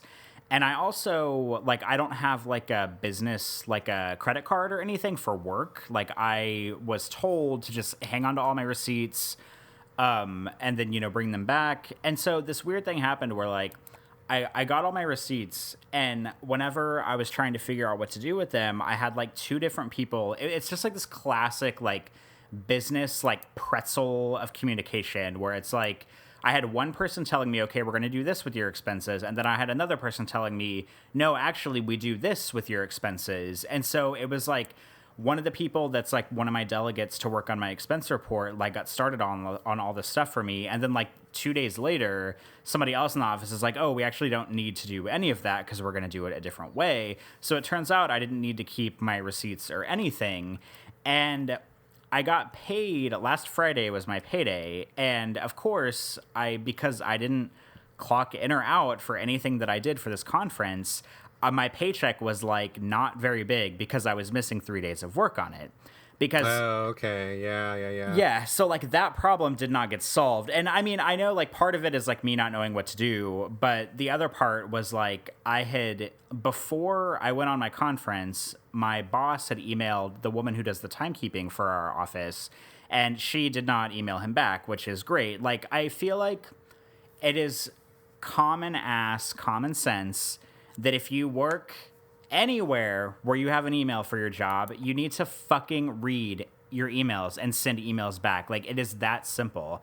And the woman who does the timekeeping for our entire division, which she has a lot on her plate, she does a lot of work, but she does not reply to her emails very well. And so she didn't reply to his email about what I had to do whenever I was gone on my trip specifically. And then I get back, I didn't get paid, so I'm trying to figure out what the fuck to do about getting paid for this trip. And you would not think it's this complicated, but I was looking in like our employee handbook about non-exempt employees and about overnight travel. Yeah, it's so fucking ridiculous. So I'm asking my coworkers, and of course, like, it's in the middle of summer. Right now is the week of July 4th. So like everybody is on vacation in my office. Like, there's only about 10 people that I work with in my suite, but like, my boss was out for a day. My boss's boss, who's kind of like in control of everything, has been gone for like a fucking week.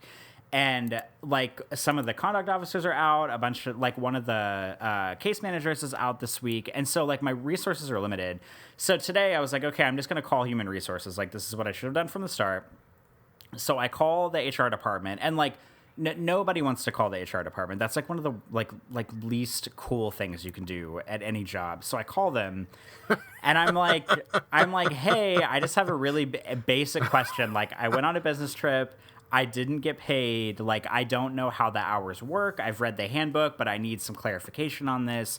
And then the lady's like, "Oh, I'm gonna send you to payroll, like the payroll department." And I was like, "All right, perfect." So she forwards me to the payroll department, and they pick up the phone, and I do the same thing. I'm like, "Hey, question. I have a general question about travel. I've never gone on a trip before. I just went on a trip. I don't know how I'm supposed to reconcile this. Blah blah blah. This is what it says in the handbook, but that doesn't sound right, so I don't know." And she's like, "Have you talked to your timekeeper?" And I'm like, I emailed her, but she didn't email me back. And she's like, "Well, do you know who your timekeeper is?" And I'm like, "Yes, I know who she is."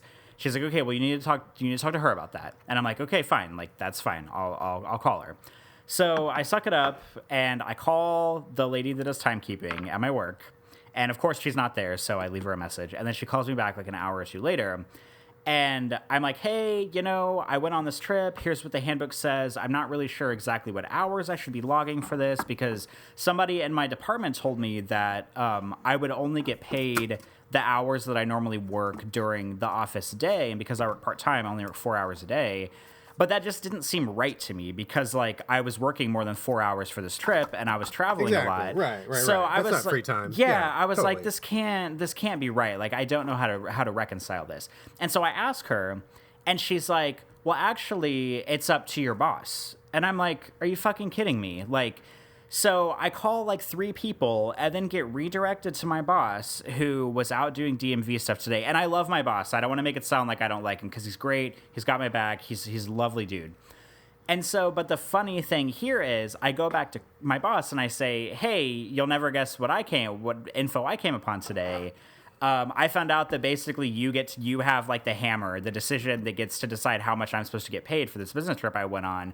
So, and he hasn't decided yet what he wants to do because he has to talk to his boss who has been out all week on vacation about what kind of funds we can allocate and what kind of budget we have to pay me the right hours because I was working more than my normal hours. But the kicker to this whole thing is that if our timekeeper had emailed my boss back the week before I went on this business trip, this whole thing would have been resolved. But because she sucks at answering her emails, I had to call 3 different people and like talk to everyone in my office about how to do this just for the timekeeper to be like, "Oh, it's your boss's. Like, it's ultimately up to him." And if she had just emailed him back, we could have pre-solved this entire thing, and I probably could have gotten paid on time and paid correctly. What a clusterfuck, dude. Oh my god. I mean, that sounds like a complete like bureaucratical nightmare. Like I'm almost thinking like it sounds like some of those weird office movies like Office Space or like an episode of The Office or something where you're just like getting in, roundabout hell because no one knows and everybody's like passing the buck to somebody else, and meanwhile like you're starving because no one's going to pay you and all this shit. Like ridiculous. It sounds fucking ridiculous. Also, I found it extremely interesting that you have levels of cool attached to your office duties. So like calling HR, super not cool. So like, what's a cool thing you do at the office? What's a good thing? I mean, I don't know. I just label calling HR not cool because I feel like HR is that kind of department where like anytime you call them or you like have to ask a question to them, I just picture them on the other end of the line, just like rolling their eyes and being like, "Well, did you read the handbook?" Or like, "Did you check with your boss?" Or, and them like not actually being there to answer your questions. So I just I don't know. I just never liked the idea of calling them. And plus it's weird because like at Target, for instance, when I worked there for years, like our human resources executive was in the building most days. So like we had a working relationship. I knew him. He was really cool. He was a great guy. But like at a private university, like the HR department isn't even in my building. Like I don't even know who they are. I don't know what building they're in. I've probably seen one of them one time, maybe at orientation. So I would feel better if I had like a working relationship with them, but like I don't even know who these people are. And I'm sure that Totally. Yeah, every time they get questions like this, they're just like, "Oh my God, this guy, like another dumb question." So yeah, it's just not cool. I totally imagine them like secretly putting you on speaker and calling their employees over and like making like the jack off sign in the air when they're talking to you. Like, Yes, that's probably what happened today. Good times, good times. They got you on a list now of like quote unquote like troublemakers. Probably. Oh, this guy's stirring the pot. Watch out for Corey Motley when he gets on the phone. He doesn't even know how to take a fucking business trip. Like, we need to fire this guy immediately. Fucking noob. Who hired this guy? Oh my god. It's so stupid. It's like people who don't work in office settings don't realize, like, and this is like such like a minor complaint, but it's like how much like stupid ass red tape you have to go through just to get any like this. Like, all I'm trying to do is fucking get paid for a business trip that I went on 3 fucking weeks ago that I literally knew I was going to be going on since I got hired in January. And somehow in those 6 months leading up to this and the 3 weeks after, I still haven't gotten paid from it. And it's just like all this dumb red tape. And if that one lady had just answered her email, this whole thing would have been over with. But because she is a woman who works at a university who doesn't handle her email well, it just like drew it out into this long, stupid thing, and still has not been resolved, but hopefully it will be resolved soon because I want to get paid, yo. I hear that, man, and I feel for you so bad because I've worked in many different places where there is some kind of like bureaucratic structure, and it is amazing how just one person can just fuck up like the chain for like everybody. Like you don't think so. And everybody, when you think about it, basically human nature is like do as little work as possible and be as lazy as possible. Like I know some people don't believe that, but like when I see people in corporate, that's usually what goes down. And so people are trying to do like the minimum or whatever. And like one dude or lady not answering an email, or somebody just like, carrying the wrong number on a spreadsheet and not checking it because who fucking cares because it's 5 o'clock, I gotta go. I mean, it fucks things up for everybody, and it just sucks so badly how to achieve certain things we all as a species have to cooperate, but if not everybody is functioning at the same level, it is just like, it is hell. It is hell and a nightmare and a pain in the ass. I mean, like, a case in point. So, I feel for you, dude. Yeah, it's really stupid, but thank you for letting me vent and complain about my stupid day, calling everybody in my office trying to figure out how to fucking get paid. Oh, absolutely, man. I'm always up for complaining, especially if it's about corporate America, because corporate America is bullshit. So anytime you got some venom to spew, feel free to let it go. We're good on that. I'm sure it won't be the last time I'll have something to complain about at work. Right on. All right, well, let me... what else you got for Banter? What else? Anything else on the plate? I do, but why don't we back and forth it a little bit, and you tell me something. Okay, so...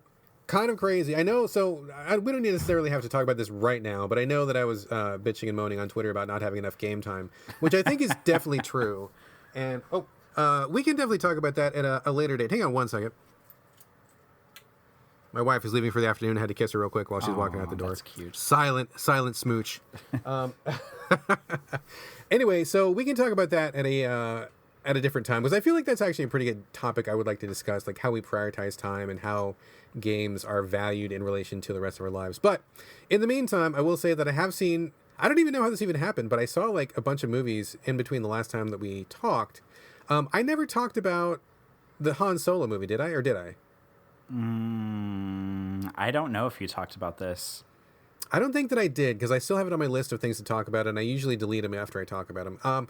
I saw actually 3 movies that I can talk about, and I'll go through them real quick. We don't need a deep dive, because I don't want to take up like a million years. But first off, the Han Solo movie, or just Solo, a Star Wars story, as it's known with the kids these days. I know a lot of people have been bagging on it, and I mean, the whole Star Wars fandom right now is like a giant... oh my god! Pot of just diarrhea. It's terrible. It is the worst. It is the worst right now. And we don't need to talk about the whole thing, but wow, is Star Wars fandom like a giant smoking heap of shit right now. But looking just at the Solo movie, I thought it was actually quite good. I was surprised. I never really wanted to know Han Solo's backstory. I kind of rolled my eyes when I heard that this was what they were going to do.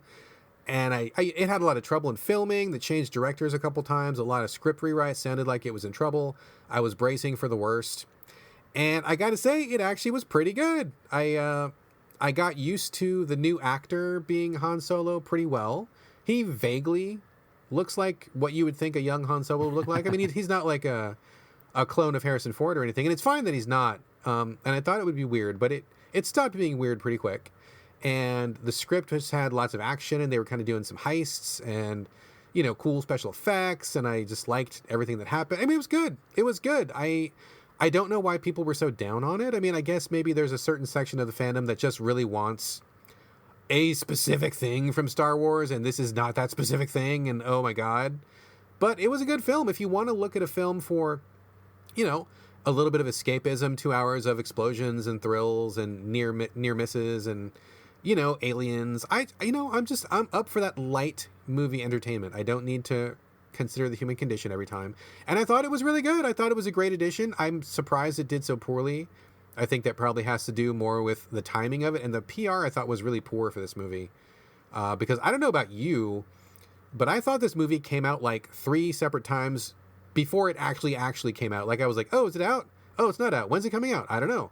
Is it out now? Is it out now? No, it's not out now. Okay, never mind. Like I couldn't keep track of it the way that I do with other movies. I don't know if that was the fault of the advertisers, or maybe it was just in a bad period where a lot of other good movies were happening or whatever.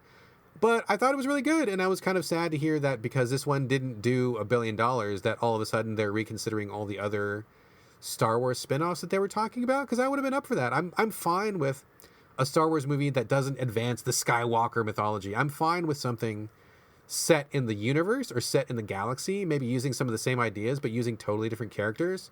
I'm okay with that. Like, I think these are fun movies, and I had a great time, so I give it a thumbs up. I really enjoyed it a lot. You haven't seen it, have you?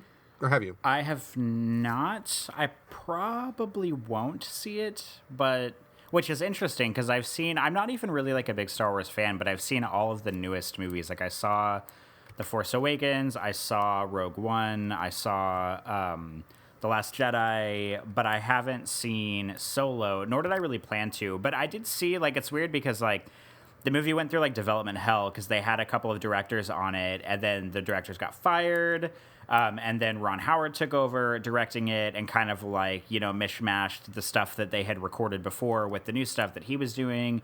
And I feel like that is kind of what really hurt this movie a lot, was like the director transitioning and like the news getting out that they switched directors and that they were doing reshoots and all this stuff. So like that probably wasn't, that obviously wasn't like good press for them. But the word on the street that I had been seeing on Twitter, at least from people that I follow and respect, was pretty much exactly what you said. They're like, yeah, it's not like reinventing the wheel, but this is like a really solid action movie in the Star Wars universe. And it's sad to me that, I'm sure, I don't have the numbers on me, but I'm sure it made enough money. I'm sure it didn't make like, it's not in like, the top 10 money making movies of all time, but it's so sad to me that like a movie can do well and it can still be like, oh, this we're not going to do anymore because this didn't do well enough, even though it probably made like, millions and millions and millions and millions of dollars. But like, even though because it didn't do well enough, it's like, oh, never mind. Like, we're just going to shelve these for a while. Yeah, I'm not really like a numbers guy. I'm not one of those guys that like looks up how much something made at the box office, but it just seems like the bar is getting raised like really too high. Kind of like what was going on with AAA video games, where if it doesn't sell 50 million copies, then it's a failure. I think you can have a really solid hit and a really good movie without making $1 billion at the box office, So, from what I remember hearing, I think it was a financial success. Like, it didn't lose money. And maybe, it's probably not going to be anybody's favorite Star Wars movie, but I thought it was really good. I really enjoyed it. It came out much better than I expected. And I would totally recommend it if you are not one of those asshole Star Wars fans who is chasing people off of Twitter. Like, if you just like the franchise and you're up for like a good 2 hours of action and fun, I think it's a great movie. I really liked it a lot. So I saw a couple other movies. I will go through these really quick. I just saw The Incredibles 2 yesterday. Have you seen this? I have not. I also have not seen the first one. Okay. The Incredibles is weird. I'm not like, I like Pixar movies, but I don't like love them. Like I've seen almost all of them and I think they're all very good, but it's not like I have a lot of affection for them. And I think probably Incredibles is the perfect example. The first Incredibles I thought was actually a very, very good movie, where it kind of looks at superheroes, but it also looks at husband and wife relationships. It also looks at, personal self-esteem and how you value yourself in society. It also looks at parenting. It's really more of a movie for grown-ups than it is for kids, but there's also action and there's also superheroes. It's a really smart, really well done movie. That said, I watched it one time. really liked it, and then I just ceased to give a fuck about it for the rest of eternity. I just forgot about it, and I just don't ever really want to watch it again. And I have nothing but good things to say about it, but I just don't care about it. Does that sound weird? Like you like a movie and then you just fucking just have no further connection with it? No, I mean, it makes perfect sense. It happens to me with video games all the time and with movies, like where I can spend like 30 hours with a video game and I can totally enjoy it. And then as soon as I turn it off, I like completely forget about it. And I always remember it fondly, like, oh yeah, that was a pretty good game, but it just wasn't life-changing or something that I would want to play, or a movie that I would want to watch over and over and over again. Yeah, I mean, I literally have nothing bad to say about it. So I saw The Incredibles 2, and I wasn't excited to see it. Like, I wasn't planning to see it, but my in-laws are in town, and we didn't have anything to do, and the thought of, like, sitting around and, like, trying to make conversation for a couple hours was like, oh my God, we got to find something to do. So Gina, my wife, is like, oh, let's just go see a movie. We can chill out. It'll be cool, and we won't have to talk for 2 hours. And I'm like, okay, fine. So we'll do that.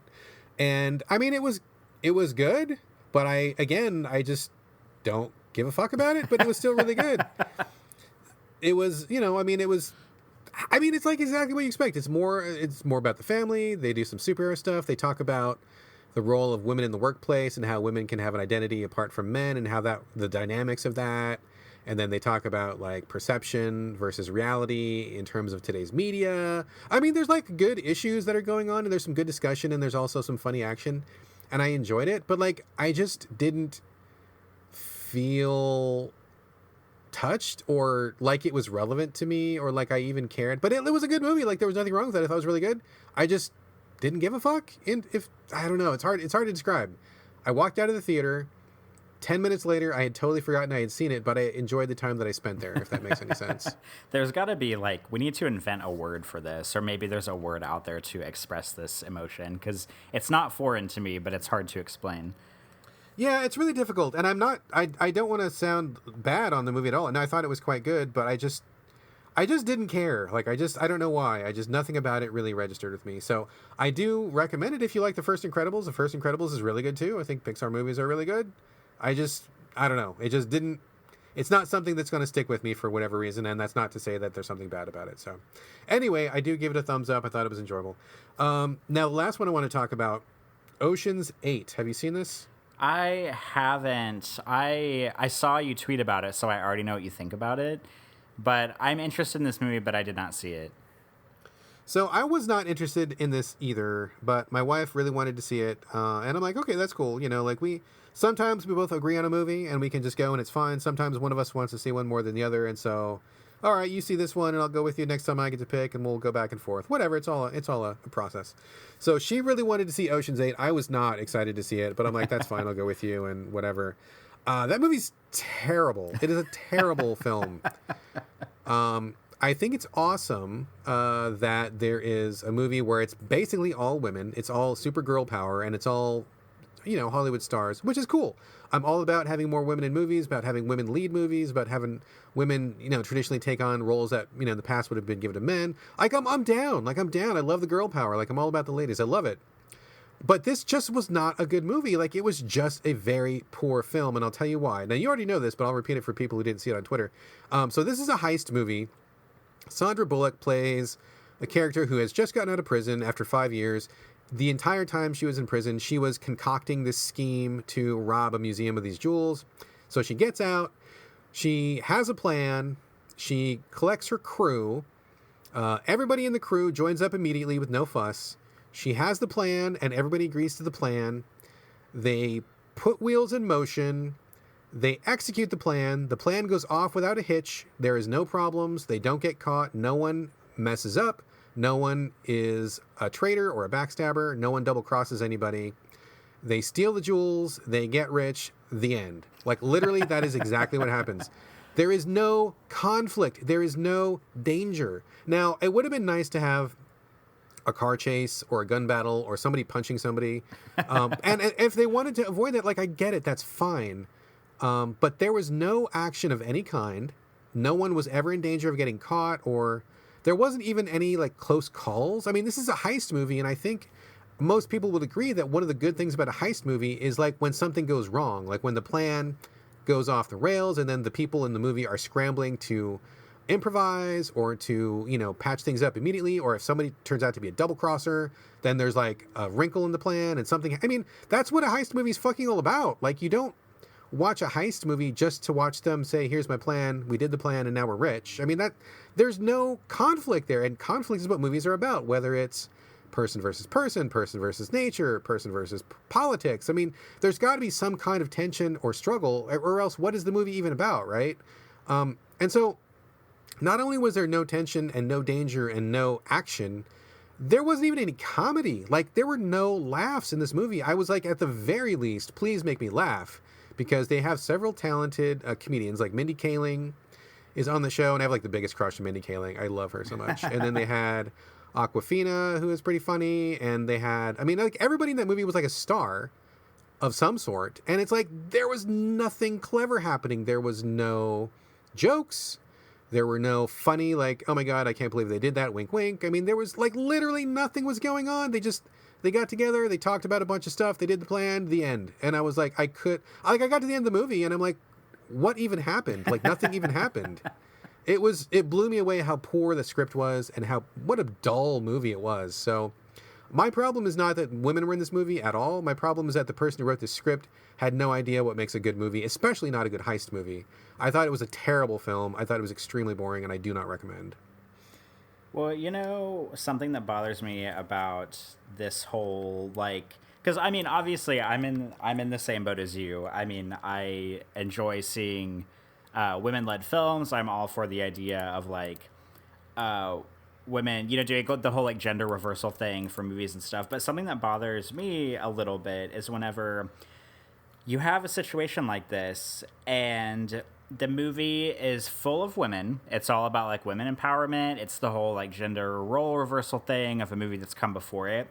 But whenever it's written and directed by a man, like, that is something that bothers me a lot. And I'm not saying that like men shouldn't be allowed to direct movies with women in them. I mean, that's been happening since like the beginning of movies. But I feel like if you're gonna really like try to hit a home run, like, at least hire a woman director, have a woman be more than one of the screenwriters on it, because Ocean's 8, it was written by 5 people. One of them is a woman. And it's like, I just don't like this idea of like, it's just like this whole like powerful men thing where it's like, we're going to have these dudes who are like parading these women around, but it's still like the men who are in charge, like the men who are directing it, the men who are producing it, the men who are writing it. And I mean, yeah, it's not to say that if a woman directed this and like 5 women wrote it, like, that it would be funny, because maybe it wouldn't be. Maybe it still wouldn't be a good movie. But when you have men writing and directing for a group of women and then putting it out there as like a female empowerment film, that does not sit well with me, and it just bothers me. I mean, I agree. I mean, I think that men can direct women, women can direct men, either way. But in this particular case, it just seemed like such a weird mishmash. And especially for something like this, which was very much hyped to be like, hey, this is a ladies' film. Ladies are doing it for themselves.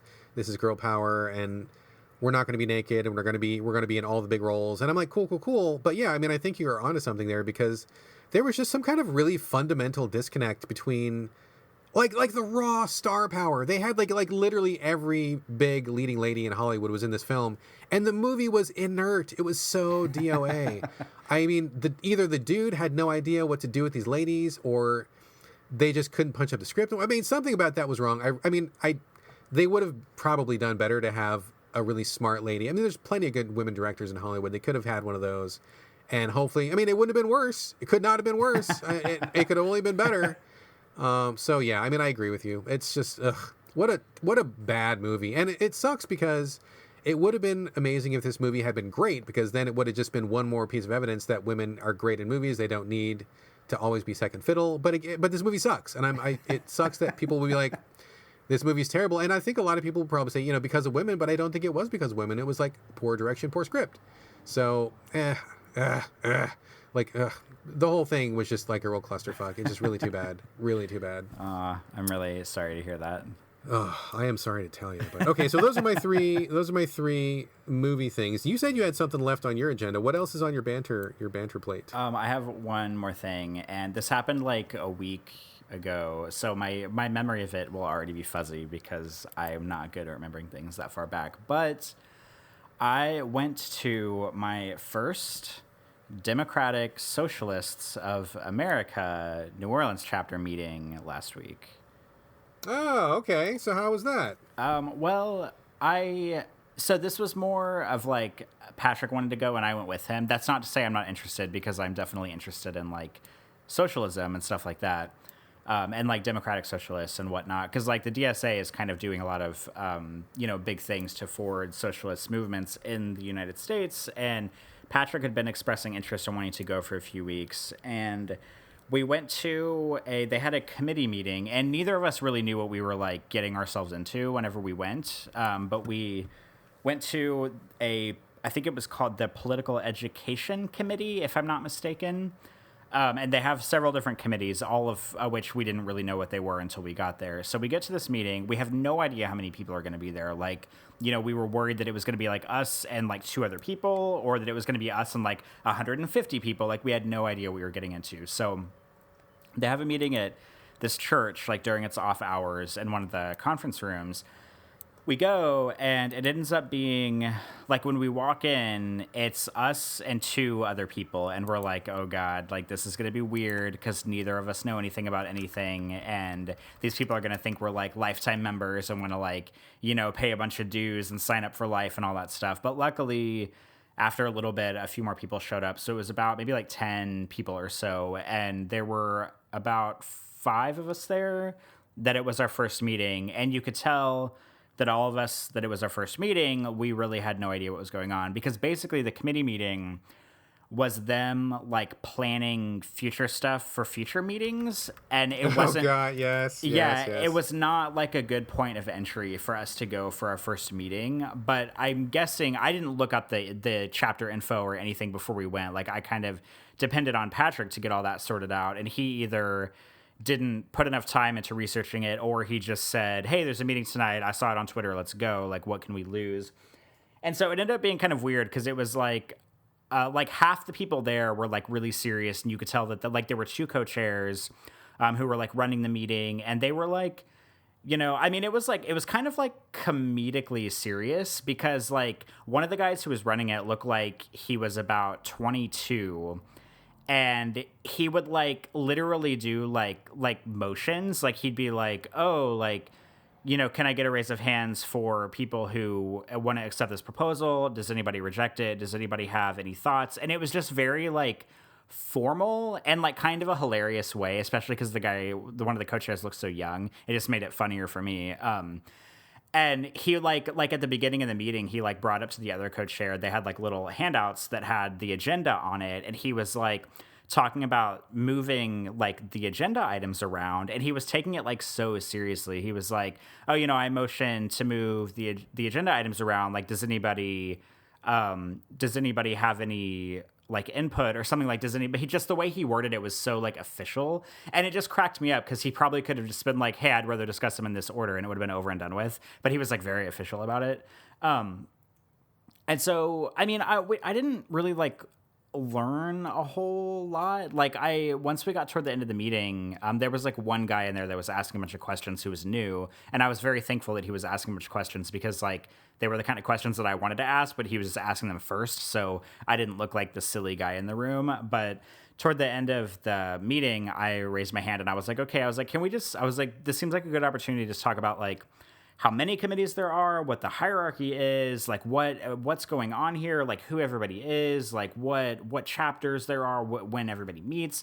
And so like toward the very end of the meeting, they like finally broke everything down, which they should have done at the very beginning, given how many new people were there.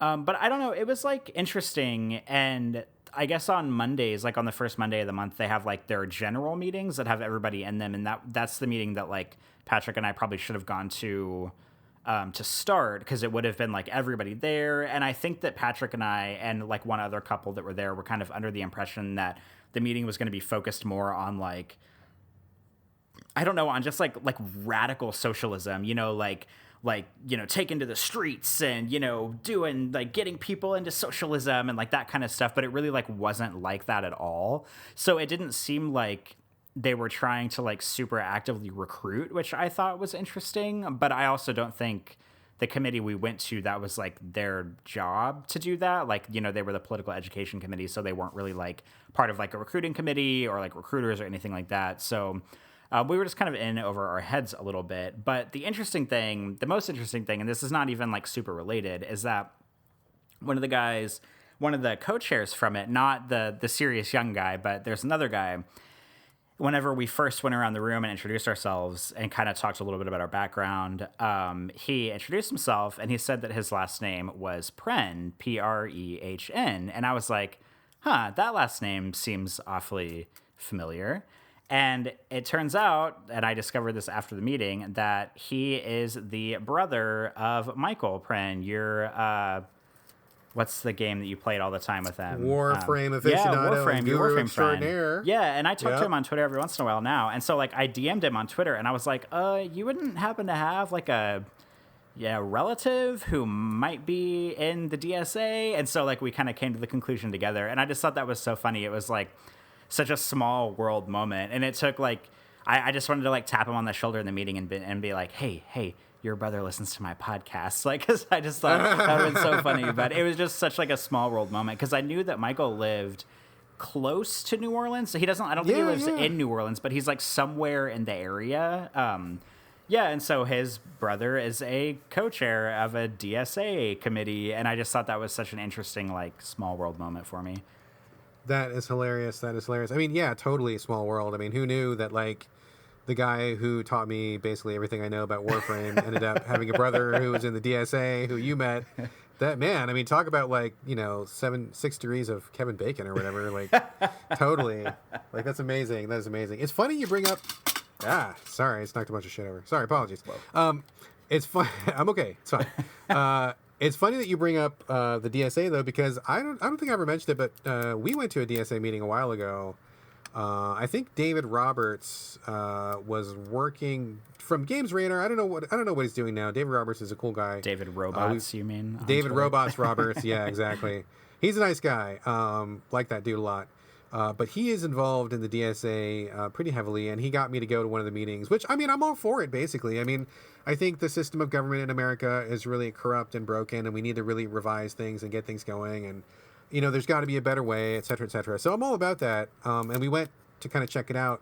And, like, literally, like, everything you said, I could have said the exact same thing about my same meeting. Like, it was just, we went expecting, like, I don't know. I mean, not like people would be, like, wearing bandanas and filling Molotov cocktails or anything. But, like, we thought we'd be talking about, like, big issues and stuff. And it seemed like a lot of really overly serious people who were following, like, the parliamentary process or whatever, like, I nominate this and I move to do this and do we have a second and all that shit, which, I mean, okay, fine. I mean, you got to run the meeting and I get you don't want chaos all the time, but it just was really weird. Like, we were sitting there, they didn't seem to be really talking about anything, and it was all about the procedure, and it kind of felt like they were, like you said, like they were setting, the meeting was to get ready for more meetings, and they weren't really talking about anything. And everybody just, I mean, I'm sure there's a lot of really good people in the DSA. I don't know them all personally, but it's like when we were there, it was like, oh my God, you guys seem really weird and very serious. And like, I was like, the vibe in here is not right for me. Like, I'm happy to show up at a protest, or I will vote for something, or I will sign your petition or whatever. But like, I just couldn't see myself going to another one of those meetings with everybody being like so deadly dull and like, sitting through 3 hours of like, do you motion to vote? Yes. Who seconds? And we got to vote, and then we got a quorum. And I'm like, oh my God, I can't do this. So yeah. Do you guys think you're going to be involved on some level or go back, or what was your final thoughts? I think we're still figuring that out because we did not go. Last Monday was the first general meeting we could have gone to since it. And we did not go. Even though Patrick asked me and I told him, I was like, I'm really indifferent. Like, I don't care if we go. I don't care if we don't go. Like, if you want to go, I'll be happy to go with you. And whenever he got home from work that day, I was napping on the couch. And I think he took that as like, never mind. We just, won't bother right now. I mean, it's not to say that we won't go in the future. But it's just such an interesting, like, striking contrast to like socialist Twitter, because like everybody who's on Twitter who like identifies with socialism is very like fuck the system and burn everything down and give everybody health care, and then you go to a meeting and it's like this super, and like you said, like of course there has to be order, like they have to have their meeting notes and their procedures and everything, but it was just weird how like super formal and like not very like passionate it seemed, because that's like the exact opposite of what you see as like socialism on social networks. So I don't know, it was pretty fascinating. And then it occurred to me that like I've been voting Democrat for like however many years, and it's not like I ever go to like a Democratic meeting or anything, so it's not like you like have to go to DSA meetings in order to identify as like a Democratic Socialist or like want to push for socialism in the States. So it's not like it's something you have to do, but it just seems like the right thing to do. But it was just a strange experience for me. Yeah, I agree. I mean, I agree. I think people like us need to take action. We need to stand up for ourselves, and we need to not, let the old guard have their way. I mean, I think there's a lot of really bad things on the cusp of happening right now, and I think that America is in a really dire place. Like, we're right on the precipice of things getting really, really, really fucking bad. So everybody who is a good person needs to stand up and do something. So I'm all about that for sure.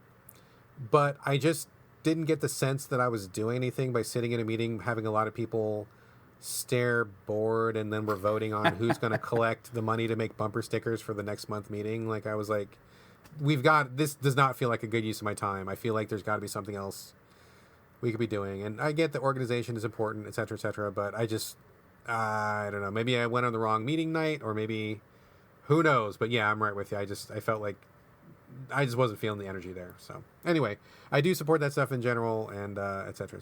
So I don't think I have anything else really worth talking about. You got anything else to banter about? I don't think so. I think that's everything for me. All right, this feels like a pretty good banter section for me. I think we should probably talk about some games. I think so too. Let's talk about some games.